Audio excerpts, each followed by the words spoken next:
இப்போ நம்ம ஆட்சியில் இல்லைனாலுமே நம்மளால மக்களுக்கு ஏதாவது ஒன்று எங்கேஜிங்காக என்ன கொடுத்துட்டே இருக்க முடியும் அப்படிங்கிறது வந்து பாமக தொடர்ச்சியாக பண்ணிகிட்டே இருக்கிறாங்க. 1989 ஆரம்பிக்கிறாங்க அந்த கட்சியை. இன்ன வரைக்கும் அந்த கட்சி இருக்கிறதே வந்து ஒரு பெரிய ஒரு ஸ்ட்ரென்த்தாக தான் பார்க்குறேன். கனல்னு ஒரு பத்திரிகை வச்சுருந்தாரு. அதுக்கப்புறம் வந்து தனித்தமிழுக்குன்ட்டு சொல்லி நிறைய பத்திரிகைகள் வச்சுருந்தாரு. இப்போ தமிழை தேடி போகிற மாதிரி அன்னைக்கு வந்து தூய தமிழில் தான் எல்லாமே இருக்கணும்னாரு. மதிமுக அப்புறம் தமாக இப்படின்னு பல்வேறு கட்சிகள் வந்து எங்கே இருக்காங்கன்னே தெரியல. எல்லாமே வந்து அப்படியே கரைஞ்சிட்டாங்க. பாட்டாளி மக்கள் கட்சி கரையாமல் இந்த அளவுக்கு இன்றைக்கும் அதே ஓட் பேங்கோட நீடிப்பதற்கான முக்கியமான காரணமாக வந்து நான் சாதியை பார்க்குறேன். அதாவது ஒரு 13% ஒரு 14% உள்ள பாப்புலேஷனை எந்த அளவுக்கு ஒரு 12 எம்எல்ஏ சீட்டு 13 எம்எல்ஏ சீட்டு இப்போ எம்பி சீட்லாம் வந்து தருமபுரியே மோஸ்ட்டாக யாரை கொடுத்துட்டு இருந்தாங்கன்னா ஒரு முதலியார் நிற்பாங்க. 2019 அப்புறம் வந்து பாமகவோட வீழ்ச்சி ஸ்டார்ட் ஆயிடுச்சு. அதுக்கு மிகப்பெரிய வீக்னஸாக என்னன்னு நான் பார்க்குறேன்னா வந்து விஜயகாந்த் அவர்கள் தான். பாட்டாளி மக்கள் கட்சி மட்டும் இல்லைன்னா தருமபுரி அரியலூர் போன்ற மாவட்டங்களில் நிறைய வன்னியர் சமுதாய இளைஞர்கள் வந்து நக்சலைட்டாக மாறி இருப்பாங்க. பலமுறை வந்து பல கட்சிகளுக்கு மாறி மாறி கூட்டணி வச்சதும் இந்த கூட்டணி நான் போகவே மாட்டேன் அப்படின்றது வந்து ஒரு கடுமையான சொற்களால் சொல்லுவாங்களே, அந்த கடுமையான சொற்கள் வந்து கடைசியில் அவரே தாக்கின மாதிரி போய் முடிஞ்சுது.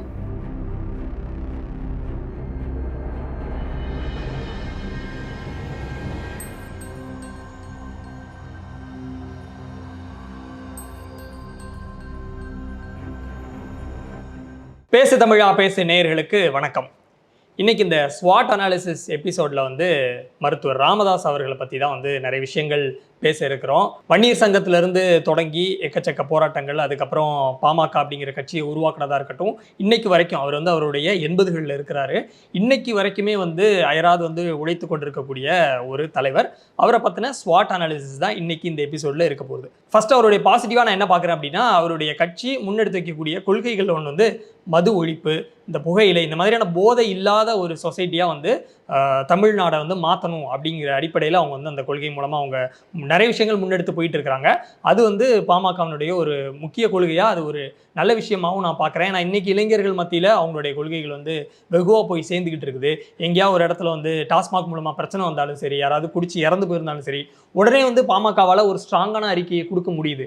இதுக்காக தான் நாங்கள் சொல்கிறோம் தமிழ்நாடு வந்து ஒரு போதை இல்லாத மாநிலமாக வரணும், அதுக்காக தான் நாங்கள் போராடிட்டு இருக்கோம் அப்படின்னு பாமக வந்து ரொம்ப ஸ்ட்ராங்காக வாய்ஸ் அவுட் பண்ணுறாங்க. இன்னொரு பாசிட்டிவாக என்ன பார்க்குறேன் அப்படின்னா, அவங்க இது வரைக்கும் ஆட்சியில் இருந்ததில்லை. அதனால் அவங்க மேலே ஊழல் குற்றச்சாட்டு, நீங்கள் இந்த மாதிரி நிறைய விஷயங்களில் வந்து முறைகேடு பண்ணியிருக்கிறீங்க ஆட்சியில் இருக்கும்போது அப்படிங்கிற மாதிரியான குற்றச்சாட்டு நம்மளால் பாமக மேலே வைக்க முடியாது. அது பாமகவுக்கு ஒரு பாசிட்டிவாகவும் இருக்கலாம். ஸோ அவங்க நிறையா விஷயங்கள் பண்ணுறாங்க. குறிப்பாக என்னென்னா, இந்த நிழல் நிதிநிலை அறிக்கை அப்படிங்கிற அறிக்கை வந்து அவங்க வருஷம் வருஷம் சமர்ப்பிச்சுட்டே இருப்பாங்க. இப்போ நம்ம ஆட்சியில் இல்லைனாலுமே நம்மளால் மக்களுக்கு ஏதாவது ஒன்று எங்கேஜிங்காக என்ன கொடுத்துட்டே இருக்க முடியும் அப்படிங்கிறது வந்து பாமக தொடர்ச்சியாக பண்ணிகிட்டே இருக்கிறாங்க. கூடுதலாக குறிப்பாக ராமதாஸ் ஐயா அப்படின்னு அவரை மட்டும் பார்த்தோம் அப்படின்னா, நம்ம முன்னாடியே குறிப்பிட்ட மாதிரி இப்போ 80களில் இருக்கிறாரு. அதுக்கடுத்து ஸோ கொஞ்சம் ஓய்வு எடுத்துக்கலாம், மற்ற பணிகளை பார்க்கலாம் அப்படின்னு இல்லாமல் தொடர்ச்சியாக வந்து இந்த வயசுலேயும் புதுசாக தமிழை தேடி அப்படின்னு ஒரு இனிஷியேட்டிவ் தொடங்கி ஒரு பயணப்படுறதா இருக்கட்டும், எங்கெங்கெல்லாம் வந்து தமிழ் இல்லை அப்படிங்கிறத அட்ரஸ் பண்ணுறதா இருக்கட்டும், இந்த மாதிரி நிறைய விஷயங்களை வந்து அவங்க தொடர்ச்சியாக பண்ணிட்டு இருக்கிறது ராமதாஸ் ஐயா அவர்களுடைய பாசிட்டிவாக நான் பார்க்குறேன். நான் வந்து பாமகவோட ஸ்ட்ரென்த்தாக நான் என்ன பார்க்குறேன்னா, ஒரு கட்சி வந்து 1989 ஆரம்பிக்கிறாங்க அந்த கட்சியை. இன்ன வரைக்கும் அந்த கட்சி இருக்கிறதே வந்து ஒரு பெரிய ஒரு ஸ்ட்ரென்த்தாக தான் பார்க்குறேன். ஏன்னா பல கட்சிகள் ஆரம்பிச்சாங்க. ஏடிஎம்கேக்கு வந்து டிஎம்கேக்கு மாற்றாக நாங்கள் வர்றோம் அப்படின்னு சொல்லிட்டு பல கட்சிகள், மதிமுக ஆரம்பிச்சாங்க, அப்புறம் தேமுதிக, இந்த கட்சிகள்ல இருந்தாலுமே ஒரு ஒரு எலெக்ஷனில் நல்லா பெர்ஃபார்ம் பண்ணியிருப்பாங்க, 2 எலெக்ஷனில் பெர்ஃபார்ம் பண்ணியிருப்பாங்க. ஆனால் அதே ஒரு ஓட் ஷேர் வந்து அவங்களால வந்து எப்பவுமே தக்க வச்சுக்க அவங்களுக்கு முடியல. 1989 ஆரம்பித்த கட்சி வந்து இன்ன வரைக்கும் இப்போ 1991 தான் அவங்க ஃபர்ஸ்ட் எலெக்ஷன் போறாங்க. பாத்தீங்கன்னா கிட்டத்தட்ட 5.9% ஓட்ஸ் வாங்குறாங்க. இப்போ 2016 தனியாக நின்னப்ப கூட ஒரு 5.36% வாங்குறாங்க. அந்த எப்படியுமே அந்த ஒரு கட்சியை வந்து தக்க வச்சுக்கிறது அப்படிங்கிறது ஒரு மிகப்பெரிய கஷ்டம். ஏன்னா இப்போ ஏடிஎம்கே டிஎம்கேங்கிற ஒரு மிகப்பெரிய 2 கட்சிகள் மத்தியில் கட்சியை வந்து தக்க வச்சுக்கிறதே வந்து ஒரு மிகப்பெரிய கஷ்டமாக தான் வந்து நான் பார்க்குறேன். அதனால மிகப்பெரிய பாசிட்டிவ் வந்து அவங்களுக்கு அதுதான். நான் வேற என்ன பாசிட்டிவ் பார்க்குறேன்னா, நிறைய பேர் சொல்லுவாங்க பாட்டாளி மக்கள் கட்சினாவே வந்து எஸ்சி பீப்புள்ஸ்க்கு எதிரான கட்சி, தலித்துகளுக்கு எதிரான கட்சி அப்படின்னு. ஆனால் இன்ன வரைக்கும் அவங்க கட்சியில் ஒரு பொதுச் செயலாளருக்கு அந்த போஸ்டிங் வந்து நிரந்தர பொதுச் செயலாளர் இவங்களுக்கு மட்டும்தான் அப்படின்னு குறிப்பாக வந்து நிரந்தர பொதுச் செயலாளர் தலித்துக்கு மட்டும் தான் கொடுக்குறாங்க. அவங்களுக்கு கிடைச்ச மினிஸ்ட்ரியும் சரி, அங்கே சென்ட்ரலில் இருந்தப்போ மினிஸ்ட்ரியும் கிடையாது, ஃபர்ஸ்ட் தலித் எழில்மணி கொடுத்தாங்க, அப்போ பொன்னுசாமின்னு ஒருத்தர் இருந்தார், அவருக்கு கொடுத்துருக்காங்க. இதெல்லாம் அவங்களோட ஒரு என்னதான் வந்து ஒரு நெகட்டிவ் ஷேட் அவங்க மேலே பூசப்பட்டாலுமே இதெல்லாம் ஒரு பாசிட்டிவாக நான் பார்க்குறேன். நான் என்ன பாசிட்டிவாக பார்க்குறேன்னா, ராமதாஸ் அவர்கள் ஆரம்பத்தில் எப்படி வந்து ஒரு மருத்துவராக இருந்து அதுக்கப்புறம் இவ்வளோ தூரம் வளர்ந்து வந்தார், அதே ஒரு பாசிட்டிவான பயணம் தான். திண்டிவனம் அரசு மருத்துவமனையில் ஒரு 3 ஆண்டுகள் மருத்துவராக பணியாற்றிட்டு அதுக்கப்புறம் வந்து ஏழை மக்களுக்காக மருத்துவம் செய்யணும்னு சொல்லி ஒரு 2 ரூபா 3 ரூபாய்க்கு ஒரு கிளினிக் வைக்கிறாரு. அதுக்கப்புறம் வந்து ஒரு 28 வன்னியர் அமைப்புகளோடு சேர்த்து அவருக்கு வந்து அந்த அவரோட பாதையில் அவர் எழுதியிருக்காரு. என்னன்னா, இந்த வன்னியர் சமுதாய மக்கள் மட்டும் ஏன் பொருளாதாரத்திலையும் கல்வியிலையும் வந்து முன்னேறாமல் அப்படியே இருக்கிறாங்க, ஒருத்தர் 2 பேர் தானே வராங்க அப்படின்னு சொல்லிட்டு ஒரு 28 அமைப்புகளை வந்து ஒன்றிணைச்சு ஊர் ஊராக போய் அந்த மக்கள்கிட்ட போய் பேசி ஒன்றிணைச்சு வன்னியர் சங்கம் அப்படின்ற ஒன்று ஆரம்பித்து முதல் முறையாக வந்து வன்னியர் சங்கம் மாநாடு போட்டு இடஒதுக்கீடுக்காக போராடுறாங்க. அதுதான் வந்து அந்த சமூகத்தோட முதல் போராட்டம். வன்னியர் சங்கத்தோட இல்லாமல் வன்னியர் சமுதாயத்தோட முதல் போராட்டம். அந்த முதல் போராட்டம் எடுக்கிறாங்க. அதுக்கப்புறம் எம்ஜிஆருக்கு கருப்பு கொடி காட்டி போராட்டம் எடுக்கிறாங்க. கடைசியில் எம்ஜிஆர் வந்து அந்த இடஒதுக்கீடு, அதுக்கப்புறம் மெரினால பட்டினி போராட்டம் பண்றாங்க. கடைசியில் எம்ஜிஆர் வந்து இடஒதுக்கீடு கொடுக்கலான்னு நினைக்கும் போது அவர் இறந்து போயிடுறாரு. அதாவது டாக்டர் ராமதாஸ் அவர்கள் வந்ததுக்கு அப்புறம் தான் ஒரு வன்னியர்ஸ்க்கு வந்து ஒரு பொலிட்டிக்கல் பவர் கிடைக்குது. ஏன் வந்து இவங்க இன்னும் இப்படி இருக்கிறாங்க, ஏன் முன்னேறாம இருக்கிறாங்க அப்படின்ற ஒரு எண்ணம் வந்து அதுக்கப்புறம் தான் வருது. அந்த இத்தனை சங்கம் இருக்குது, இந்த சங்கத்தெல்லாம் ஒன்றிணைச்சு ஒரு அமைப்பா கொண்டு வர முடியல. அதை கொண்டு வந்தது ராமதாஸ் அவர்கள். அதே போல செதறி கிடந்த அந்த சமுதாயத்தை வந்து ஒரே சமுதாயமா எடுத்துட்டு வந்து ஒரு இடத்துல நிக்க வச்சதும் அவர் தான். அதுக்கப்புறம் இடஒதுக்கீடுக்காக போராடினாங்க. அதுக்கப்புறம் கலைஞர் வந்து இடஒதுக்கீடு கொடுத்தாரு. அதுக்கப்புறம் பாட்டாளி மக்கள் கட்சி ஆரம்பிச்சாங்க. பாட்டாளி மக்கள் கட்சி ஆரம்பிச்சு ராமதாஸ் அவர்களோட பாதை வந்து கிட்டத்தட்ட ஒரு தமிழ் தேசிய பாதையாக தான் இருந்தது. கனலுன்னு ஒரு பத்திரிகை வச்சிருந்தாரு. அதுக்கப்புறம் வந்து தனித்தமிழுக்குன்ட்டு சொல்லி நிறைய பத்திரிகைகள் வச்சிருந்தாரு. இப்போ தமிழை தேடி போற மாதிரி அன்னைக்கு வந்து தூய தமிழ்ல தான் எல்லாமே இருக்கணும்னாரு. திரைப்படங்கள்ல தமிழ் பெயர்கள் தான் இருக்கணும்னு சொல்லி தமிழுக்கு அதிக முக்கியத்துவம் கொடுத்தாரு. அதே போல வந்து திருமாவளவனோட கூட்டணி இருக்கும்போது ஒரு ஊர்ல வந்து வன்னியர் சமுதாயத்தை சேர்ந்தவர்கள் வந்து ஒரு தலித் சமுதாயத்தை சேர்ந்தவர்களை வந்து அந்த பணத்தை ஊருக்குள்ள கொண்டுட்டு போக முடியாதுன்ற நிலைமை இருக்கும்போது ராமதாஸ் அவர்கள் தான் போய் அந்த சமூகத்தை மீறி அவங்க கிட்ட சண்டை போட்டு அந்த வன்னியர் திருவழியாவே வந்து அந்த பிணத்தை வந்து எடுத்துட்டு போகிறதுக்கு இது பண்ணாரு. அதுக்காக திருமாவளவர்கள் தமிழ் குடிதாங்கின்ட்டு இது பண்ணார். ஸோ இதெல்லாம் அவரோட பாசிட்டிவ். அதாவது அவர் ஆரம்பகால அரசியல் வந்து ஒரு எல்லாருக்கும் தேவையான ஒரு அரசியலாகவே எடுத்துட்டு வந்தாரு. ஆனால் தன் சமூகத்தை முன்னிலைப்படுத்திக்கிட்டார். தன் சமூகம் முன்னேறணுன்றதுல அவர் உறுதியாக இருந்தார். ஸோ எல்லாருக்காகவும் வந்தவர் பின்னாடி வந்து என்ன ஆச்சுன்னா தன்னை அந்த சமூகத்துக்குள்ளேயே தானே சுருக்கிக்கிட்டார். ஏன்னா எப்படி அந்த 80-90கள் காலத்தில் வந்து ஒரு தலித் சமுதாயத்தை சேர்ந்தவர் இறந்து போனதை வந்து வன்னியர் திருவிழா எடுத்துகிட்டு போகிறதுக்கு அவ்வளோ போராட்டம் பண்ணி சண்டை போட்ட ராமதாஸ் பின்னாடி நடந்த சம்பவங்கள் எதுலையுமே அவர் பேசலை. பின்னாடி நடந்த சம்பவங்கள் அது எதுலையுமே பேசலை. ஏன்னா அரசியலை அவர் வந்து அந்த ஓட் பாலிடிக்ஸ்க்கு அவரும் வந்து ஒரு இதெல்லாம் ஓட் பாலிடிக்ஸ் நமக்கு வந்து இவங்க ஓட்டு இருந்தாதான் நாம கொஞ்சமாச்சும் அரசியல் இருக்க முடியுன்ற ஒரு இடத்துக்கு போயிட்டாரு. இன்னொரு பாசிட்டிவ் ஃபேக்டர்னு பார்த்தா அவர் அரசியல் கட்சி தொடங்கினதுக்கு அப்புறம் அவர் வச்ச முழக்கம் என்னன்னா, எந்த காலத்தை கொண்டு நான் சட்டமன்றத்துக்குள்ள கால் எடுத்து வைக்க மாட்டேன், அரசியல் தேர்தல் அரசியல்ல வந்து ஈடுபட மாட்டேன், பாட்டாளி மக்கள் கட்சி தான் இருக்குன்னாரு. அதுக்கப்புறம் வந்து வாரிசு அதெல்லாம் வந்து இழுக்க மாட்டேன்னாரு. அதான் அது போற பாலிடிக்ஸ்ல அது வேற. ஆனா அவர் சொன்ன மாதிரி அவர் எந்த தேர்தலையும் நிக்கல, அவர் அப்படியே தான் இருந்தார். ஸோ இதெல்லாம் வந்து ராமதாஸ் அவர்களோட பாசிட்டிவ். அன்னைக்கு வந்து ஒரு அரசியல் கட்சி தலைவர் வந்து அந்த முழக்கத்தை வைக்கிறது புதுசு. எந்த காலத்தையும் கொண்டு ஒரு அரசியல் கட்சி தலைவராக நான் வந்து அரசியலுக்குள்ள வரமாட்டேன், தேர்தலில் போட்டியிட மாட்டேன்னு சொல்றது அன்னைக்கு வந்து புதுசு. இதெல்லாம் ராமதாஸ் அவர்களோட பாசிட்டிவாக நான் பார்க்குறேன். பாட்டாளி மக்கள் கட்சியோடைய பாசிட்டிவ் அப்படின்னு நம்ம எடுத்து பார்த்தோன்னே மதுவிலக்கு அப்படின்றது தான். மதுவிலக்கு, போதைக்கு எதிரான பிரச்சாரங்கள், அதுக்கான போராட்டங்கள், இதுதான் வந்து மக்களுக்கு முதல்ல நிற்கக்கூடிய ஒரு விஷயமாக இருக்குது. ராமதாஸ் அவர்களுடைய தொடக்க காலம் அப்படின்றது வந்து ஒரு தமிழ் தேசிய பாதையாக தான் இருந்தது. நீங்கள் சொன்ன மாதிரி தமிழ் தேசிய பாதையாக தான் இருந்திருக்கு. வீரப்பன் அவர்களுக்கு ஆதரவாக இருக்கட்டும், இப்படின்னு பல்வேறு ஈழ ஆதரவாக இருக்கட்டும், அப்புறம் தமிழ் மொழி குறித்தான அந்த போராட்டங்களாக இருக்கட்டும், இப்படின்னு பல கட்ட விஷயங்கள் நீங்கள் எடுத்து பார்த்தீங்கன்னா ஐயாவுடைய அந்த பாதை அப்படின்றது தமிழ் தேசிய பாதையாகத்தான் இருந்திருக்கு. பிற்காலத்தில் இப்பயும் அவங்க தமிழ் தேசியம் பேசிக்கிட்டு தான் இருக்காங்க. சிலர் அவங்க ஏற்றுக்கலாம், சிலர் மறுக்கலாம்.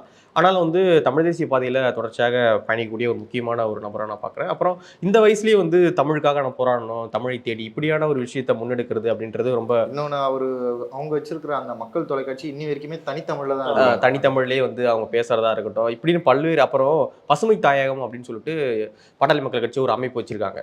அந்த அமைப்பு வந்து ஐநாவில் போய் பேசி சுற்றுச்சூழல் வந்து மாசடைவது, அப்புறம் காலநிலை மாற்றம், இப்படியான பல்வேறு விஷயங்கள் குறித்து அவங்க பேசிக்கிட்டு இருக்காங்க. என்ன ஒரு மைனஸாக அமைஞ்சிடுது அப்படின்னா, அந்த கட்சியினுடைய பின்புலமாக ஒரு சமூகம் மட்டுமே இருக்கிறதுனால ஒரு சமூகத்துக்கான கட்சியாக மாறி அது சுருங்கி நிற்குது அப்படின்றது என்னுடைய பார்வை. அந்த கட்சி அப்படி இருந்திருக்க கூடாது அப்படின்றதும் என்னுடைய பார்வை. அது தமிழ்நாடு முழுக்க விரிவடைந்து ஒரு மிகப்பெரிய ஒரு கட்சியாக வளர்ந்திருக்க வேண்டியது.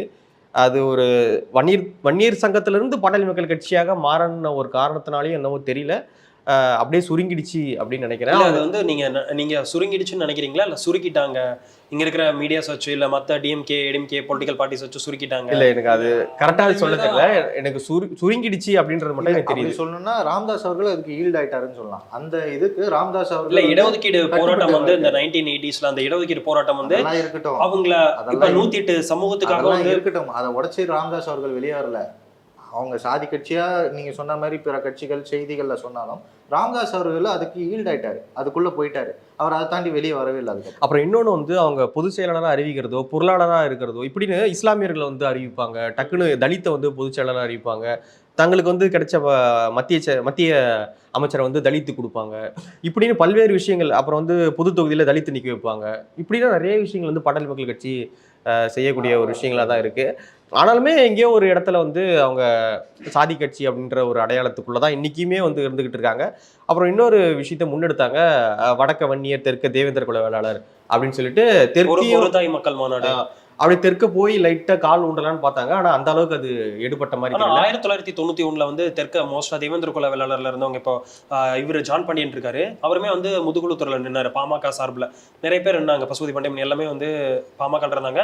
ஆனா ஏனோ அது பெரிய அளவில் எடுபடாம போயிடுச்சு. புதிய தமிழகம் கட்சி அப்புறம் ஜான் பாண்டியன் அவர்கள் இப்படின்னு நிறைய கட்சிகள் அங்க இருந்ததுனால அந்த பாலிடிக்ஸ் அங்கே எடுபடாமல் போயிடுச்சு அப்படின்னு தெரியல. இப்போ வடக்க மட்டுமே அவங்க வந்து காலூன்றி இருக்கக்கூடிய ஒரு கட்சியாகத்தான் இருக்காங்க. அப்புறம் அவங்க கட்சியில் இருந்த வேல்முருகன் அவர்களை வெளியேற்றின ஒரு விஷயம் வந்து ஒரு பிரச்சனையாக இன்றைக்குமே வந்து வடக்கில் அது ஒரு பிரச்சனையாக, கடலூர் மாவட்டங்களில் ஒரு பிரச்சனையாகவே இருக்குது.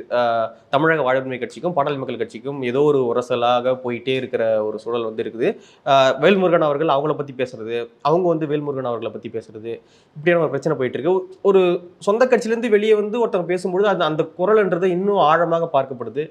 ஒருவேளை உண்மையாக தான் இருக்குமோ அப்படின்றது ஒரு பார்வையாகவும் மக்கள்கிட்ட வைக்கப்படுது. அவங்க அந்த செஞ்சிருக்க வேண்டாம், அந்த அளவுக்கு வந்து ஃபோர்ஸாக வந்து வேல்முருகன் அவர்களை வெளியேற்றி அது பண்ணியிருக்க வேண்டாம் அப்படின்னு நினைக்கிறேன் நான். ஒருவேளை அன்னைக்கு என்ன சொன்னாங்க அப்படின்னா, அன்புமணி அவர்கள் அளவுக்கு வந்து வேல்முருகன் அவர்கள் வளர்ந்துடுறாரு, அதனால வந்து ஐயா பிளான் பண்ணி வேல்முருகன் அவர்களை வெளியேற்றிட்டாரு இப்படின்னு குற்றச்சாட்டுகள்லாம் அப்போ வைக்கப்பட்டுச்சு. அப்புறம் வட மாவட்டங்களில் வந்து பாட்டாளி மக்கள் கட்சியை தாண்டி இன்னொரு வன்னியர் அமைப்பு வந்து பெருசாக வளரவே இல்லை. வளரலையா அல்லது வளரவில்லையா அப்படின்னு தெரியல. பாட்டாளி வன்னியர்களுக்கான ஒரு அமைப்பு அப்படின்னா நீங்கள் வட மாவட்டங்களில் வந்து பாட்டாளி மக்கள் கட்சி தான் அப்படின்ற ஒரு முத்திரை வந்து இருக்கு. அந்த காலத்தில் தொடங்கப்பட்ட 89 தொடங்கப்பட்ட, அதுக்கப்புறம் தொடங்கப்பட்ட மதிமுக, அப்புறம் தமாக இப்படின்னு பல்வேறு கட்சிகள் வந்து எங்கே இருக்காங்கன்னே தெரியல, எல்லாமே வந்து அப்படியே கரைஞ்சிட்டாங்க. பாட்டாளி மக்கள் கட்சி கரையாம இந்த அளவுக்கு இன்னைக்கும் அதே ஓட் பேங்கோட நீடிப்பதற்கான முக்கியமான காரணமா வந்து நான் சாதியை பார்க்குறேன். அந்த ஒரு ஜாதி பேக்ரவுண்டோட அந்த கட்சி ஆரம்பிக்கப்பட்டதுனால அந்த ஜாதி வந்து அந்த கட்சி பின்னாடியே அப்படியே தொடர்ந்து வந்துகிட்டே இருக்கு. மதிமுகவோ தமாகவோ ஒரு சாதி பின்புலம் இல்லாம அது வெகுஜன மக்களால பார்க்கப்பட்ட ஒரு இயக்கம் அப்படின்றதுனால அது வந்து அந்த அளவுக்கு பணம் இல்லை, அதிகாரம் இல்லை அப்படின்னு சஸ்டெயின் ஆக போயிடுச்சுன்ற. மதிமுக வந்து தென் மாவட்டங்களில் இன்னமும் வந்து நாக்கியர் கட்சி அப்படின்னு பார்க்குற சூழ்நிலை நிலவிட்டு தான் இருக்கு. ஆனா ஒட்டுமொத்த தமிழ்நாடுல மொத்தமா பார்க்கும்போது அந்த பார்வை இல்ல. இப்ப பல கட்சிகள் இருக்கு. இப்ப கொங்கு பெல்ட்ல பாத்தீங்கன்னா கொங்கு மக்கள் தேசிய கட்சி இருக்கு, அந்த மாதிரி பல கட்சிகள் இருக்கு. இப்ப கார்த்தி ஆரம்பிச்சாரு ஃபார்வர்ட் பிளாக்னு சொல்லிட்டு, அதெல்லாம் வந்து ஒரு தேவர் கட்சின்னு இல்லாம நிறைய கட்சிகள் இங்க ஒரு சாதிக்கு வந்து கட்சிகள் ஆரம்பிச்சாலுமே பணங்காட்டுப்படைன்னு இருக்கு. எல்லாரும் நாடரசும் போய் ஓட்டு போறதுலே, இங்க வந்து கொங்கு பெல்ட்ல இருக்கிறவங்க எல்லாம் அந்த சாதிக்கு ஓட்டு போறதுலே. ஆனா வன்னியர் மட்டும் பர்டிகுலரா ஒருத்தருக்கு வந்து ஓட்டு போடுறாங்கன்னா சம்திங் அவங்க ஏதாவது செஞ்சு இல்ல அது செஞ்சிருக்காங்க. அந்த நம்பிக்கை வந்து பெறுவது என்பது அவர் கடினமான விஷயம் தான். பெற்றிருக்காங்க, அதுக்கான அவங்க உழைப்பு போட்டிருக்காங்க. அவங்க வன்னியர் சங்கமா இருக்கும் பொழுதே வந்து இடஒதுக்கீடுக்காக போராடி எம்பிசி அப்படின்றது மிகவும் பிற்படுத்தப்பட்ட ஒரு பட்டியல் அப்படின்றத ஒன்று கலைஞர் பீரியட்ல வந்து உருவாக்குறாங்க. இப்படின்னு தான் போராடி இருக்காங்க. இப்போ கூட 10.5க்காக போராடி கோர்ட்ல வந்து கேஸ் நடந்துகிட்டு இருக்கு. இப்படியான ஒரு சூழல் இருக்கு. அந்த மக்களுக்காக அவங்க அந்த கட்சி செஞ்சிருக்காங்கன்னா செஞ்சிருக்கு அப்படின்றதுல மாற்று கருத்து கிடையாது. நிச்சயமா அந்த இடஒதுக்கீடுலேயே இன்னொரு பிளஸ் அவங்க என்ன பாக்குறேன்னா, அவங்க வந்து குறிப்பா வன்னியருக்கு மட்டும் அவங்க இவ்வளவு தூரம் எங்களை கொடுங்க அப்படின்னு சொல்ல. இப்ப பெரியாரோட மிகப்பெரிய முழக்கமே என்னமா இருந்ததுன்னா, தலை எண்ணி பழம் கொடு அப்படின்னாரு. இவங்க இன்னும் சொல்றது எவ்வளவு பர்சன்டேஜ் இருக்காங்களோ அவங்க கொடுத்துருங்க, 15% உள்ளவனுக்கு 15% வந்து இடஒதுக்கீடு கொடுத்துருங்க, 2% இருந்தா 2% இடஒதுக்கீடு கொடுத்துருங்க அப்படின்னு சொல்றது. அதுதான் உண்மையான சமூக நீதியாகவும் இருக்கும் அப்படின்னு நான் வந்து நினைக்கிறேன். பாமகவையும் ராமதாஸையும் நம்ம பிரிச்சு பேசிட முடியாது. ஏன்னா ராமதாஸ் தான் இன்னைக்கு நம்ம பேச வந்திருக்கோம். அதே நேரத்தில் பாமகவையும் இவங்களையும் ரெண்டையும் பிரிச்சு பேசிட முடியாது. பாமகவோட போராட்டம் ராமதாஸோடது, ராமதாஸோட போராட்டம் பாமகவோடது அப்படிங்கிறதுனா ராமதாஸ் அவர்களோட ப்ளஸ் அப்படின்னு பார்த்தோம்னா முன்னாடியே சொன்ன மாதிரி மது ஒழிப்பு, அதுக்கப்புறம் சிகரெட்டுக்கு எதிராக பேசுனது, பாபா படத்துலேருந்து ஸ்டார்ட் பண்ணி எல்லாமே பண்ணாங்க. அப்புறம் பசுமை தாயகம் சொல்லி ஒரு சுற்றுச்சூழலுக்கான ஒரு அமைப்பு வச்சு மரம் நடுறது, பனைமரம் நடுறது, சுற்றுச்சூழலுக்கு ஆதரவாக கேஸ் நடத்துறது உச்சநீதிமன்றம் வரைக்கும் அந்த மாதிரி சில விஷயங்கள் பண்ணுறாங்க. அதுக்கப்புறம் வழக்கறிஞர் பிரிவு பாலு அவங்கள வச்சு நிறைய கேஸ்லாம் வந்து சமூகத்துக்கு தேவையான அவங்க வன்னியர் அப்படிங்கிற சமூகத்துக்கு தாண்டி இந்த ஒட்டுமொத்த தமிழ்நாட்டில் உள்ள மக்கள் எல்லாத்துக்கும் தேவையான பிரச்சனைகளுக்கெல்லாம் வந்து கேஸ் போடுறாங்க. இந்த மதுக்கடைகள் வந்து பைபாஸ் ஓரத்தில் நெடுஞ்சாலைகள் ஓரத்தில் வைக்கக்கூடாதுன்னு சொல்லி கேஸ் போட்டதில் முக்கியமான இது வந்து பாமக தான். அவங்களோட இது பற்றி தான் தீர்ப்பு வந்து நெடுஞ்சாலைகள் ஓரத்துலலாம் வந்து 100 அடி ரோட்டுக்கு பக்கத்துலலாம் வந்து மது விற்பனை கூடங்கள் வைக்கக்கூடாதுன்னு சொல்லி அதை வந்து உள்ளே கொண்டு போனாங்க. அந்த மாதிரி விஷயங்கள்லாம் வந்து பாமக வந்து நேரடியாக பண்ணியிருக்கு. அப்புறம் வந்து ஓஎன்ஜிசி மீத்தேன் திட்டத்துக்கு எதிராக வந்து பாமக நிறைய பேசியிருக்கு. அப்புறம் காவேரி டெல்டா பகுதி மக்களுக்கான அந்த காவேரி நீர் தண்ணியை பெற்றுக் கொடுப்பதில் அந்த இதில் வந்து எல்லா கட்சிகளும் பேசும்போதும் இந்த இது வந்து நாங்கள் எங்கள் சமூகத்துக்கு மட்டும் தான் பேசுவோம் அப்படிங்கிறத தாண்டி டெல்டா விவசாயிகளுக்காகவும் பேசுவோம் அப்படின்ற மாதிரி பேசியிருக்காரு. அந்த டெல்டா விவசாயிகளில் வன்னியர்களும் அடக்கம் அப்படிங்கிறதையும் நம்ம அதுக்கும் சேர்த்து தான் அவர் பண்ணிக்கிட்டு இருக்காரு. இப்போ நெய்வேலி நிலக்கரி சுரங்கம் வந்து விரிவாக்க பணி நடந்துச்சு. அந்த விரிவாக்க பணியில் நிறைய விவசாயிகள் பாதிக்கப்படுறாங்க. அந்த எங்களுக்கு வந்து விவசாய நிலைமை இருக்கட்டும், எங்களுக்கு வந்து நெய்வேலி சுரங்கத்தில் வந்து எங்களுக்கு வேலை வேண்டாம் அப்படின்ற மாதிரிலாம் சொல்ல வந்துட்டாங்க. அப்போ அவங்களுக்காக போராடி அதுக்கப்புறம் அந்த திமுக தான் நாங்கள் வந்து அந்த நிலத்தை வந்து கையகப்படுத்தி கொடுப்போம் அப்படின்லாம் சொல்லியிருந்தது. அதையும் மீறி போராடி இப்போ நிலம் கையகப்படுத்த வேலையை வந்து என்எல்சி நிறுவனம் வந்து நிறுத்தி வச்சிருக்கு. இந்த மாதிரி வந்து அவங்க ஜாதிக்கானது அப்படிங்கிறத தாண்டி நிறைய சமூகத்துக்கும் அந்த நீர் பிரச்சனைக்கு எல்லா பிரச்சனைக்குமே வந்து போராடினது வந்து பாமகவோட ப்ளஸும் கூட ராமதாஸோட ப்ளஸும் கூடயா இதில் இருக்குது. நான் இன்னொரு விஷயத்த பதிவு பண்ண விரும்புகிறேன். மேல்பாதியில் இந்த கோயில் விவகாரம் இருக்கு இல்லையா, அப்போ வந்து நம்ம கவர் பண்ணால் பேச குழு போயிருந்தேன், நானும் போயிருந்தேன். அப்போ வந்து அந்த மக்கள் என்ன சொல்கிறாங்க அப்படின்னா, பாட்டாளி மக்கள் கட்சி அந்த மக்களை உள்ளே கூட்டு வரலாம் அப்படின்னு பிளான் பண்ணாங்க. வந்து அப்புறம் நாங்கள் எதிர்ப்பு தெரிவித்தோம், வன்னியர்களுக்கு எதிராகவே நீங்கள் செயல்படுறீங்களா அப்படின்னு நாங்கள் பாட்டாளி மக்கள் கட்சி எதிர்த்தோம் அப்படின்னு சொல்லி அவங்க பதிவு பண்ணுறாங்க. அந்த கட்சியை சேர்ந்த எந்த நபர் வந்து பண்ணாங்கன்னு தெரியும். ஏன்னா பாலு அவர்கள் பேசின ஸ்பீச் வீடியோவும் வந்துச்சு. அவர் என்ன சொல்றாருன்னா, ஐயாவே வரேன்னு சொல்றாரு. இந்த கோயில் எந்த நடைமுறையில் இருந்துச்சோ அதே நடைமுறையில தான் தொடரணும், நீங்க எதுவும் பயப்படாதீங்கன்னு சொல்றாரு. பாலுவை விட முக்கியமான நபர் யாரா? சில எம்எல்ஏக்கள் வந்து போய் பேசியிருக்காங்க, எந்த பிரச்சனையும் இல்லாம நம்ம கூட்டு வரலாம், அவங்கள வந்து வழிபட்டு போட்டோம், ஒன்றும் பிரச்சனை இல்லையே அப்படின்னு வந்து அந்த மக்கள்கிட்ட அவங்க சமரசம் பேசியிருக்காங்க பாட்டாளி மக்கள் கட்சி. அந்த மக்கள் வந்து அதை ஒத்துக்கலையா, இல்லை அது சரி வராது அப்படின்னு சொல்லி அந்த மக்கள் வந்து அதை ஒத்துக்கல. அதுக்கு பிறகுதான் கோர்ட்டில் இன்னைக்கு வந்து அந்த கோயில் வந்து மூடி இருக்கு. நம்ம வந்து வெறும் சாதிக்காக மட்டுமே அந்த இயக்கம் வந்து நடந்துகிட்டு இருக்கு அப்படின்றத நம்ம பார்க்க முடியாதுன்ற. தென் மாவட்டங்களில் வந்து நாடார்களுக்கு கொடுத்தாரு, அதுக்கப்புறம் தேவேந்தர்களுக்கு கொடுத்தாரு, அந்த மாதிரி நிறைய ஜாதிக்காரங்களுக்கு கேண்டிடேட்டாக டிக்கெட்லாம் கொடுத்துருக்காரு. அதே மாதிரி அப்போதான் நீங்கள் சொன்னீங்க, வடக்கே வன்னியர், தெற்கே தேவேந்திரர், வடக்கே பள்ளி, தெற்கே பல்லர் அப்படின்னு சொல்லி நாங்களாம் ஒருதாய் மக்கள்னு சொன்னது வந்து ஒரு பக்கம் வந்து அது வந்து பிடிக்காம சில தேவர அமைப்புகள் எதிர்ப்பு தெரிவித்தாலும், ஆனால் அந்த மக்களை வந்து நாங்கள் சரிசமமாக நடத்துகிறோம் அப்படின்ற மாதிரி ஒரு நல்ல வரவேற்பை வந்து பாமகவுக்கும் ராமதாஸுக்கும் வந்து கொடுத்தது. அதில் கூட ரவீந்திரன் துரைசாமி சொன்னார், இந்த ஸ்ட்ராட்டஜியை நான் தான் சொல்லி கொடுத்தேன் அப்படின்ற மாதிரிலாம் சொல்கிறாரு. அதை செயல்படுத்தினது வந்து பாமக தான். அதனால வந்து ஒரு அளவுக்கு இன்னொன்று என்னன்னா, நீங்கள் நம்ம பேசிகிட்டு இருக்கும்போதே ஜான் பாண்டியன், பசுபதி பாண்டியன் அவங்களாம் சொல்லியிருந்தாங்க. அவங்களாம் கொலைகேஸில் இருந்தாங்க. அவங்களாம் பசுபதி பாண்டியன் அந்த நேரத்தில் பீக்கில் பெரிய ரவுடியாக கொலைகேஸில் இருந்தார். அவரெல்லாம் ஆதரிச்சது, ஜான் பாண்டியன் வந்து கொங்குல ஒரு கொலை செஞ்சுட்டாரு அப்படின்னு சொல்லி ஒரு பிரச்சனைலாம் ஓடி அது கேஸ் நடந்துகிட்டு இருந்தது. இப்போ தள்ளுபடி பண்ணிட்டாங்களா இல்லையான்னு தெரியல. அப்படிப்பட்ட சில ரவுடிகளையும் வந்து இந்த ஆதரிச்சிச்சா அப்படின்னு சொல்லி தென் மாவட்ட மக்கள் மத்தியில் வந்து கொஞ்சம் எதிர்ப்பு இருந்துச்சு பாமகக்கு. நீங்கள் வந்து ஒரு கொலை பண்ணுறவங்க ஒரு இன்னொரு சமூகத்துக்கும் ஒரு சமூகத்துக்கும் சண்டை நடக்கு, அந்த சமூகத்தில் ஒருத்தர் ரவுடியாக இருக்கிறாரு, அவரை கூட்டு வந்து நீங்கள் கட்சியில் சேர்த்து விட்டு நீங்கள் வளர்த்து விட்றீங்க அப்படின்ற மாதிரி எதிர்ப்பு வந்து தென் மாவட்டங்களில் சில சமூகங்கள் மத்தியில் நிகழ்ந்தது. இல்லை, இப்போ வெறுமனே வந்து வன்னியர் சங்கம் அதுலேருந்து பாட்டாளி மக்கள் கட்சி வந்துருச்சு, அதனால மட்டுமே அந்த சாதி வந்து அந்த கட்சியை தொடருது அப்படின்னு கிடையாது. அவங்க வந்த பாதையில் அவங்க மேடையில் பேசின பேச்சுக்கள்லாம் இருக்குல்ல, அன்புமணி ராமதாஸ் ஐயா இருக்கிறாரு, டாக்டர் ராமதாஸ் ஐயா இருக்காரு, இவங்க 2 பேரையும் வச்சுட்டு தான் மறைந்த காடுவெட்டி குரு அவர்கள் வந்து பேசுகிறாரு. திருமாவளவன் அவர்களாம் ரொம்ப கொச்சையாக பேசுகிறாரு. நான் வந்து வீச்சர்வாளோடே பிறந்தவன், நீ வந்து அவருடைய சாதின்னு இவர் ஒன்று அசியூம் பண்ணிட்டு பேசினதா திருமாவளவன் சொல்கிறார். அந்த சமூகம் கிடையாது தான் அவர் பேசுகிறாரு அப்படின்னு. நீங்கள் வந்து இந்த தொழில் செஞ்சுட்டு இருந்தவங்க, நீ ஏன் அருவாளை தூக்கிடுவேன்னா நான் அருவாளை தூக்க மாட்டேன், அப்போது இந்த சாதினா உங்களால் அருவாளை தூக்க முடியாது, நீங்கள் இப்படி தான் அப்படின்னு, நாங்கள் வந்து பிறக்கும் போதே அருவாளை, இந்த மாதிரியான பேச்சுகள் இப்போ அன்னைக்கு வரைக்கும் கூட சாதியில் வந்து நிறைய நல்ல பழக்க வழக்கங்கள் இருக்குது. அப்படி இப்போது எல்லாருக்கிட்டையுமே சாதி பற்று இருக்குதான், ஆனால் வெளிப்படையாக யாரும் அதை மேடை போட்டு பேசுறது இல்லை. அப்படி பேசினா நம்ம மேலே அந்த இம்ப்ரெஷன் வந்துடும் தெரியும். ஆனால் அந்த இம்ப்ரெஷனுக்கு பயப்படாமல் பாமக தலைவர்கள் தொடர்ச்சியாக இல்லை அப்படிலாம் இல்லை, சாதிங்கிற நல்ல விஷயம் தானே, இல்லை பழக்க வழக்கங்கள் இருக்குது அப்படிங்கிற மாதிரி கொண்டு போயிட்டு இருந்தாங்கன்னா ஆப்போசிட்டில் பேசுகிறவங்க ஈஸியாக அட்டாக் பண்ணிடுவாங்க. அப்படி தான் அவர் பேசியிருக்காரு. அந்த நாடக காதல் பிரச்சனையாக இருக்கட்டும், அதுக்கு வந்து திருமாவளவன் தான் காரணம்னு சொல்லி ஒருத்தரை சொல்லி, இதனால தான் வந்து ஜீன்ஸ் பேண்ட்டு டிஷர்ட்டு போட்டு வந்து எங்கள் வீட்டு பெண்களை திருமணம் பண்ணிடுறாங்க அப்படின்னு ராமதாஸ் ஐயா பேசினதாக இருக்கட்டும். ஸோ இந்த மாதிரி அவங்க கட்சியை சேர்ந்தவங்க பேசின பேச்சுகள் மேலும் மேலும் மேலும் இது சாதி கட்சி தான், இது சாதி கட்சி தான் மற்ற மக்கள் நினைக்கிற அளவுக்கு என்ன சொல்றது, அந்த எரியிற நெருப்புல எண்ணெய் ஊத்துறது இல்ல மத்த கட்சி பிளேனா வந்து பார்த்துட்டு ஒன்றும் யாரும் மத்த கட்சி இந்த மாதிரி பேச்சுக்களுக்கு என்ன உங்ககிட்ட இருந்து இல்ல மத்த கட்சி டார்கெட் பண்ணுவாங்கன்னு சொல்லிட்டு பயந்து பேச முடியாது இல்லையா? இப்ப காமராஜர் ஆமா, அப்ப ஏன் சாதி கட்சின்னு சொல்லும்போது மட்டும் ஏன் இல்லன்னு இல்ல காமராஜர் இருக்காரு, காமராஜருக்கே வந்து சாதி பட்டம் வந்து கட்டினாங்க. இப்ப வந்து இங்க நடக்கிறது வந்து நாடாளுமன்ற தேர்தல் அப்படின்லாம் வந்து சொன்னாங்க. அப்ப காமராஜருக்கே சாதி முத்திரை எல்லாருக்குமே இப்ப இங்க இருக்கிற மைனாரிட்டிஸ் இல்லைங்க. நான் சொல்றது அந்த முத்திரை வந்து வெளியிருந்து மறைமுகமா வர்றது வேற, நேரடியாவே உங்க கட்சி தலைவர்கள் மேடையில் இப்படி வெளிப்படையாக பேசும்போது, வெளிப்படையாக ஸ்டேட்மெண்ட்ஸ் கொடுக்கும்போது, அதுலேருந்து எப்படி நீங்கள் இல்லைங்க நாங்கள் அங்கேருந்து வந்துட்டோங்கிறனால மட்டும் எங்களை சாதி கட்சியாக பார்க்காதே நீங்கள் எப்படி சொல்ல முடியும்? இன்னொன்று வந்து அவங்க வந்து சாதி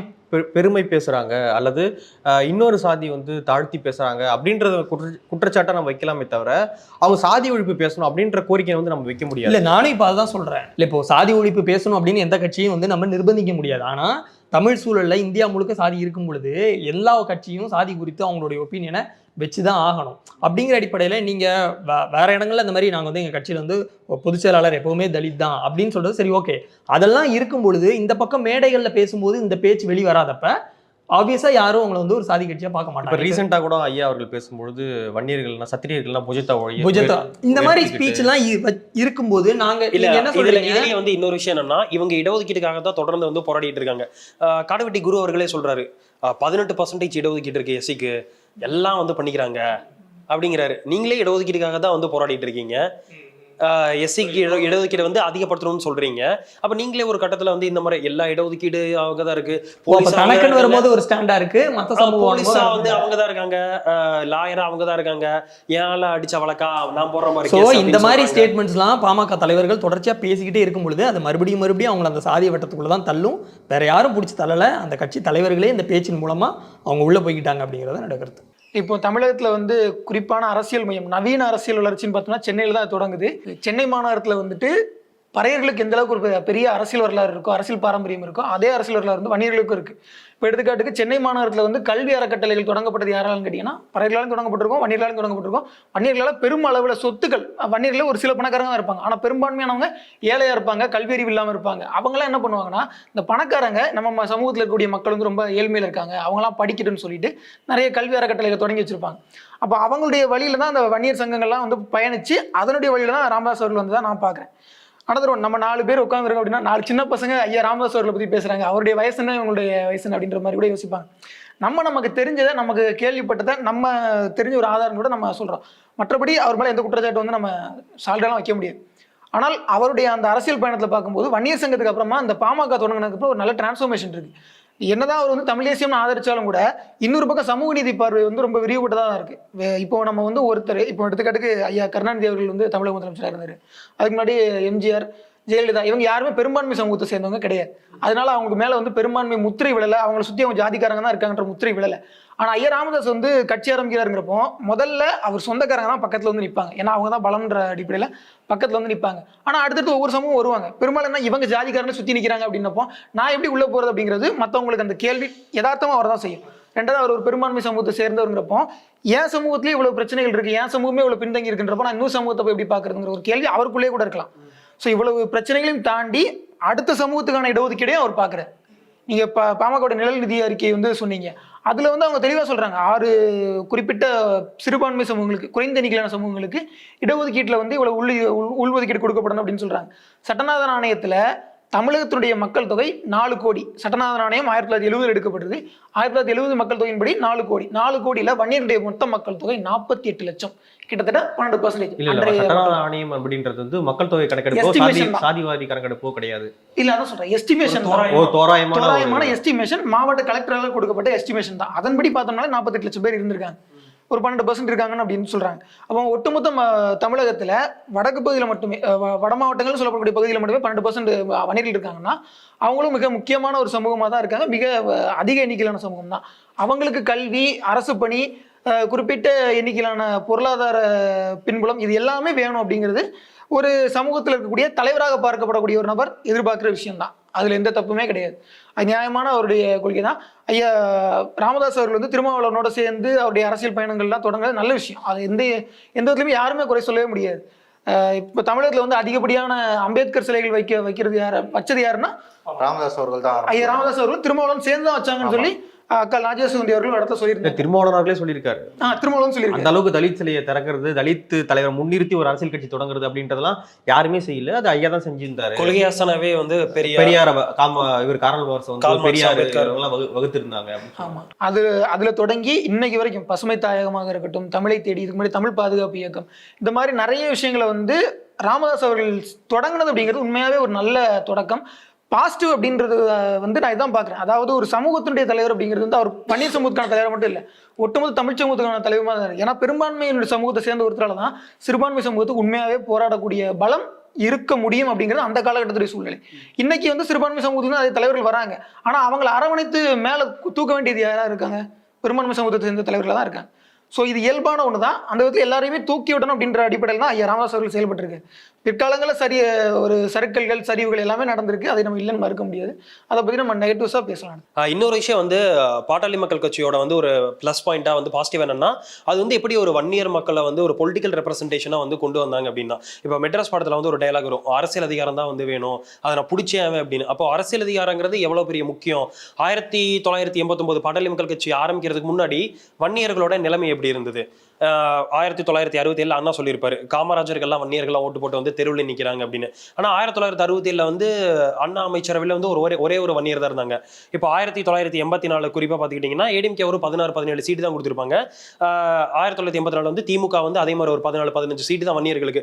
அதாவது ஒரு 13% ஒரு 14% உள்ள பாப்புலேஷனை எந்த அளவுக்கு ஒரு 12 எம்எல்ஏ சீட்டு, 13 எம்எல்ஏ சீட்டு, இப்போ எம்பி சீட்லாம் வந்து தர்மபுரியே மோஸ்ட்டாக யாரை கொடுத்துட்டு இருந்தாங்கன்னா ஒரு முதலியார் நிற்பாங்க அங்கே தர்மபுரியில் போய். 68% ஆஃப் வன்னியர்ஸ் வந்து தர்மபுரியில் இருக்காங்க. ஒரு முதலியாருக்கு, கொங்குல கவுண்டருக்கு, இந்த மாதிரி ஒரு கொடுத்துக்கிட்டு இருந்த இடத்துல இன்னைக்கு இப்போ வந்து கடலூரா இருக்கட்டும், இப்போ வந்து குறிப்பா வன்னியர் பெல்ட்ல எங்கனாலுமே ஒரு வன்னியர் தான் நிப்பாட்டுறது.